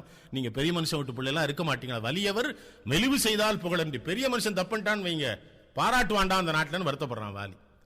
அப்ப வலியவர் தவறு செய்தால் புகழன்றி வசையும் உண்டோ? ராமன் பதில் சொல்லல. ராமனால பதில் சொல்ல முடியல. ராமன் நிக்கிறார் அப்படியே. ஏன்னா அது கேள்வி பூரா ரொம்ப நியாயமான முறையான சரியான கேள்வியா வருது. அடுத்த ஒரு கேள்வி கேட்கிறான். அரை கடல் அலங்கல் வீரர் ஆயவர் புரிவது ஆண்மை துறையனர் ஆயிற்றென்று தொன்மையில் நன்னூருக்கெல்லாம் இறைவ, நீ என்னை செய்தது ஈதனில் இலங்கை வேந்தன் முறையில செய்தான் என்று முனிதியோ முனிவிலாதான். பஞ்சமாபாதம் என்ன தெரியுமாடா? கொலை, களவு, பொய், சூது, காமம். அஞ்சாவது பண்ணவன் ராமன். நீ தப்பு கொலை பண்ணிட்ட. நீ எப்படா ராவணன் அயோக்கியன்னு சொல்ல முடியும்னு கேட்கிறான் ராமன். என்ன கேள்வி கேட்கிறான் பாருங்க. இலங்கை வேந்தன் முறையில செய்தான் என்று முனிதியோ. இன்னொரு சங்கடம் வருது அவனுக்கு. அரைகடல் அலங்கல் வீரர் ஆயவர் புரிவது. இதுதான் பிற்காலத்தில் பழமொழியா வந்தது. பெரியவா செஞ்சா பெருமாள் செஞ்ச மாதிரி வந்த பழமொழி இதுல வந்ததுதான். பெரிய மனுஷன் செஞ்சா சரின்றான், அது பெருமாள் செஞ்ச மாதிரி. ஏன்னா பெருமாள் செஞ்சிருக்காரு ஏற்கனவே. வாலி எப்படி மறைஞ்சிருந்து இந்த அரைகடல் அலங்கல் வீரர் பாட்டினுடைய அர்த்தம் தான் பழமொழியா நம்ம நாட்டில் கேள்வி கேட்கிறான். நியாயமா? பதிலே இல்லை ராமன்ட்ட இருந்து. ஏன்னா செய்தது தவறு. உணர்ச்சி வசப்பட்டு ஒரு பெரிய மனுஷன் தப்புல மாட்டிக்கிட்டான். வீழ்ந்து கிடக்கிறவன் தன்னை பத்தி வருத்தப்படல, நீ இப்படி ஒரு அசிங்கத்துக்கு ஆளாயிட்டேன்னு வருத்தப்படுறான். நான் செத்து போறேன்னு வருத்தம் இல்ல. உன்னலாடா நான் கடவுள் நினைச்சிருந்தேன், உனக்காலாடா என் பொண்டாட்டிய உன்னை கொண்டு விடுவேன்னு சொன்னேன். நான் ஒருத்தன் தானா அந்த நாட்டில் உன்னை தெரிஞ்சிருந்தேன். நீ கேவல ராவணன் பொண்டாட்டி தூக்கிட்டு போயிருக்கான், அவன் பூச்சிடா எனக்கு. அதை விட்டுட்டு நான் சிங்கம் இருக்கேன், என்னை விட்டுட்டு முயல் கூட கூட்டணி வச்சிருக்கேடான்னு கேட்டேன். நீ ஏன்டலாடா கூட்டணியை தவறுதலா வச்சுட்டு சிங்கத்தை கொண்டுட்டியா முயல்? அடுத்த கேள்வி, நியாயமா நீ பண்ணது? இவருக்கு ராமனுக்கு எங்க பதில் சொல்ல? அப்படியே நிக்கிறார். இன்னொன்னு சொல்றான், அந்த இலங்கை வேந்தன் முறையில செய்தான். அதுல என்னுடைய புதிய செய்தி ஒன்று. இன்னொரு கேள்வி கேட்கிறான். இப்ப ராவணனுக்கும் உனக்கு என்ன வித்தியாசம்? ராவண மாரிசன பொன்மானா விட்டான், பின்னால ஒன்னு இழுத்தான், சீதை என்கிற உன் உயிரை கவர்ந்தான். நீ என் தம்பிய பொன்மான் மேல என் மேல விட்டுட்டு என் உயிரை சீதையை அவன் உன் உயிர் சீதை அவங்க வந்த மாதிரி என் உயிரை நீ கவர்ந்துட்டிய. இப்ப ராவணனுக்கு உனக்கு என்னடா வேறுபாடு? இவருக்கு எதுவுமே சொல்ல முடியல. ராமன் என்ன சொல்லுவார்? அவன் கேட்கறது பூரா தெளிவான கேள்வி. பெரிய மனுஷன் பண்ணிட்டியே, தப்பு பண்ணிட்டியன்னு உடனே சொல்லாரு, நீ உன் தம்பி பொண்டாட்டியை தூக்கிட்டு போயிருக்கலாமா? சிரிக்கிறாடே, நாங்க குரங்குடா. ஐயன் உங்கள் அருங்குல கற்பின் அப்பொயில் மங்கையருக்கு எந்த புணர்ச்சி போல் செய்திலர் எமை தேமலர் மேலவன் எய்தின். நாங்க குரங்குடா, சேர்ந்துக்கிறோம் பிரிஞ்சுக்கிறோம் சேர்ந்துக்கிறோம், எங்களுக்குள்ள சாதாரணம். உங்களுக்கு தான் ஐயர்லாம் வச்சு எல்லாம் மந்திரம்லாம் ஓதி நீங்க கல்யாணம் பண்ணுவீங்க, நீங்க தான் கட்டுப்பாடு. எங்களுக்கு கட்டுப்பாடே கிடையாது. அவனுக்கு இன்னொரு வருத்தம் வருது வாலிக்கு, இது ஓ நாட்டு சட்டத்தை எல்லாம் கொண்டு என் நாட்டுல என்னடா நீ ஒண்ணுமே நீ ராஜாவா இருக்கவே லாய்க்கல போலுக்கே கேக்குறான். நாங்க வேற, நீ வேற. இவர் உடனே என்ன பண்றாரு? நீ எல்லாம் குரங்கு இல்லைங்கிறார். அப்பதான் லட்சுமணனுக்கு மன சங்கடமா இருக்கு. ஏன்னா லட்சுமணன் முதல்ல என்ன பதில் சொல்றாரு? ஏன்னா சொந்த அண்ணனை கொல்ல தம்பி உன்னை யமனா கூட்டிட்டு வந்திருக்கான்னு சொல்லும்போது இவர் சொல்றாரு, அத்தா இது கேழன ஆரியன் பேசலுத்தான் இப்பித்தாய விலங்கின் ஒழுக்கினை பேசலாமோங்கிறான். பித்தாய விலங்குங்கிறான், சுக்கிரிவன குரங்குங்கிறான் ராமன். அதே ராமன் வாலிட்ட நீ குரங்கு இல்லைங்கிறான். லட்சுமணனுக்கு மண்டை குழம்புது. அண்ணன் குரங்கு இல்லைங்க, தம்பி குரங்குங்கான நம்ம அண்ணன் குழம்பிட்டார் போல தெரியுது. அவனுக்கு ஒரு குழப்பம். வாலி இன்னொரு கேள்வி கேட்கிறான். சரிப்பா அதெல்லாம் இருக்கட்டும், மறைஞ்சிருந்து ஏண்டா கொண்ட? மத்த எல்லாம் உடுப்பா, நான் தப்பன்ட்ட வச்சுட்டேன் ஒத்துக்கிறேன். வெவ்விய புளிங்கரன்ன விலங்கிய மறைந்து வில்லால் எவ்வியது என்ன என்றான். இந்த லட்சுமணன் என்ன பண்றான்? நல்ல தம்பி காத்துக்கிட்டே இருக்கான். பதில் சொல்ல முடியாத இடத்துக்கு நம்ம அண்ணன் ஒரு தடவை வருவான், அப்ப நம்ம பதில் சொல்லிடுவோம், இவன் காப்பாற்றணும். எவ்வியது என்ன என்றான் இலக்குவன். ரொம்ப வேகமா போடுவான் கம்பன் வார்த்தை. எவ்வியது என்ன என்றான் இலக்குவன் எம்பல் விட்டான். இதுக்கு பதில் சொல்ல முடியாது நம்ம அண்ணனால. மறைஞ்சிருந்து ஏண்டா அடிச்சன்னு கேட்கிறான். இவ்வளவு பெரிய வீரன் பதில் சொல்ல முடியுமா? அவமானப்பட்டுருவான் அண்ணன்னு. எவ்வியது என்ன என்றான் இலக்குவன் அப்படின்னு போட்டுருவான் கம்பன். இவன் வருவான். அது என்னதுன்னா, முன்பு நின் தம்பி சரண்புக முறையிலோயே தென்புல துய்ப்பன் என்று செப்பினன் செருவில்லையும். இது ரொம்ப தவறான ஒரு செய்தி சொல்றான். ஏற்கனவே நீ சரணடைஞ்சிட்ட எங்க அண்ணன்ட்ட, அவன் தம்பி சரணடைஞ்சிட்டான், அப்புறம் நீ திரும்ப சரணடைஞ்சிட்டா நாங்க ஒரே ஊர்ல 2 பேரை சரணாகதி ஏத்துக்கிட மாட்டோம். இது சரியா? ராமனுக்கு எத்தனை பேர் சரணாகதி இருந்தாலும் ஏத்துக்கிற வேண்டியவன் தானே அவன். அப்ப லட்சுமணன் என்ன பண்றான் தெரியுமா? சப்பக்கட்டு கட்டுறான். அண்ணனால பதில் சொல்ல சப்பக்கட்டு. அதான் கம்பன் கவி குலத்து அரசு அன்ன கட்டுரை கருத்தில் கொண்டான். இந்த பேர் கட்டி உரைக்கிறாங்கிறான். கட்டுரை அவியுறு மனத்தனாகி அறத்தனன் அழியச்சை. சரி சரி விடு, பெரிய மனுஷன் தப்ப உணர்ந்துட்டான். தாயன உயிர்க்கு நல்கி தர்மமும் தகவும் சார்பு நீயன நின்ற நம்பி நடிதினின் நோக்கும் நேர்மை நாயன நின்ற எம்பால் நவையற உணராமோ தீயன பொருத்தி என்பான். சரி, அவன் என்ன சொல்றான்? சின்ன சின்ன தப்புக்கெல்லாம் என்னடா 75 கேஸுக்கு மரண தண்டனை கொடுக்குறீடா நீ? இதெல்லாம் இது 1 மாசம் தண்டிக்க வேண்டிய விஷயம், தப்பான தீர்ப்பு தந்துட்டா ராமன் சொல்லிட்டு ஒரு தவறான செய்தி சொல்றாங்க. ராமன் அவன் ஏத்துக்கிட்டான். இல்ல ஏத்துக்கலங்கிறது எப்படி சொல்லுவான் தெரியுமா? ஓவிய உருவங்கிறான். அர்த்தால ஓவியத்திலேயே எழுத முடியாதவன் என்று கருதி முதலிலே பாராட்டிய வாலி ஓவியத்தை போன்றவன் என்னன்னா மனசுக்குள்ள ராம இறங்கிட்டான். ஓவிய உருவன் ஆயன் உழதுண்டு பெறுவதுன்பால் பூவினை நரவமாந்தி புந்தி வேறுற்ற போது தீவினை இயற்றுவேனும் எம்பிமேல் சீரி என்மேல் ஏவிய. நீ இன்னொன்னு பண்ணுவ, நீ என் தம்பி தண்ணி போடுவான், அவன்கிட்ட தப்பு உண்டு, சேட்டை பண்ணுவான், அம்பு அவன் மேல போட்டுறாரு சொல்லிட்டு மகனுக்கு சொல்றான் ஒரு அற்புதமான செய்தி. மகன் அழுறான்.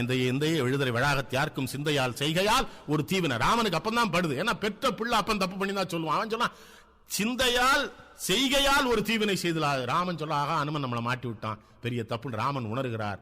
மகனை கூட்டி சொல்றான், தோன்றலும் இறத்தல் தானும் துகடர துணிந்து நோக்கின் மூன்றுலகத்து நோக்கும் மூலத்தே முடிந்தவன்றே யான் தவமுடமையால் இவ்விருதி இசைந்தது யாருக்கும் சான்றன நின்ற வீரன் தான் வீடு தந்தான். மகனுக்கு சொல்லாடே, என்னடா வருத்தப்பட்டு இருக்க, இவனை தேடி தாண்டா உலகம் பூரா போய் கும்பிட்டு இருக்கானா, அவனே எனக்கு வீடு தர்றான்னா நான் பெரியவனா அவன் பெரியவனாங்கிறான் மகன்ட்ட வாலி.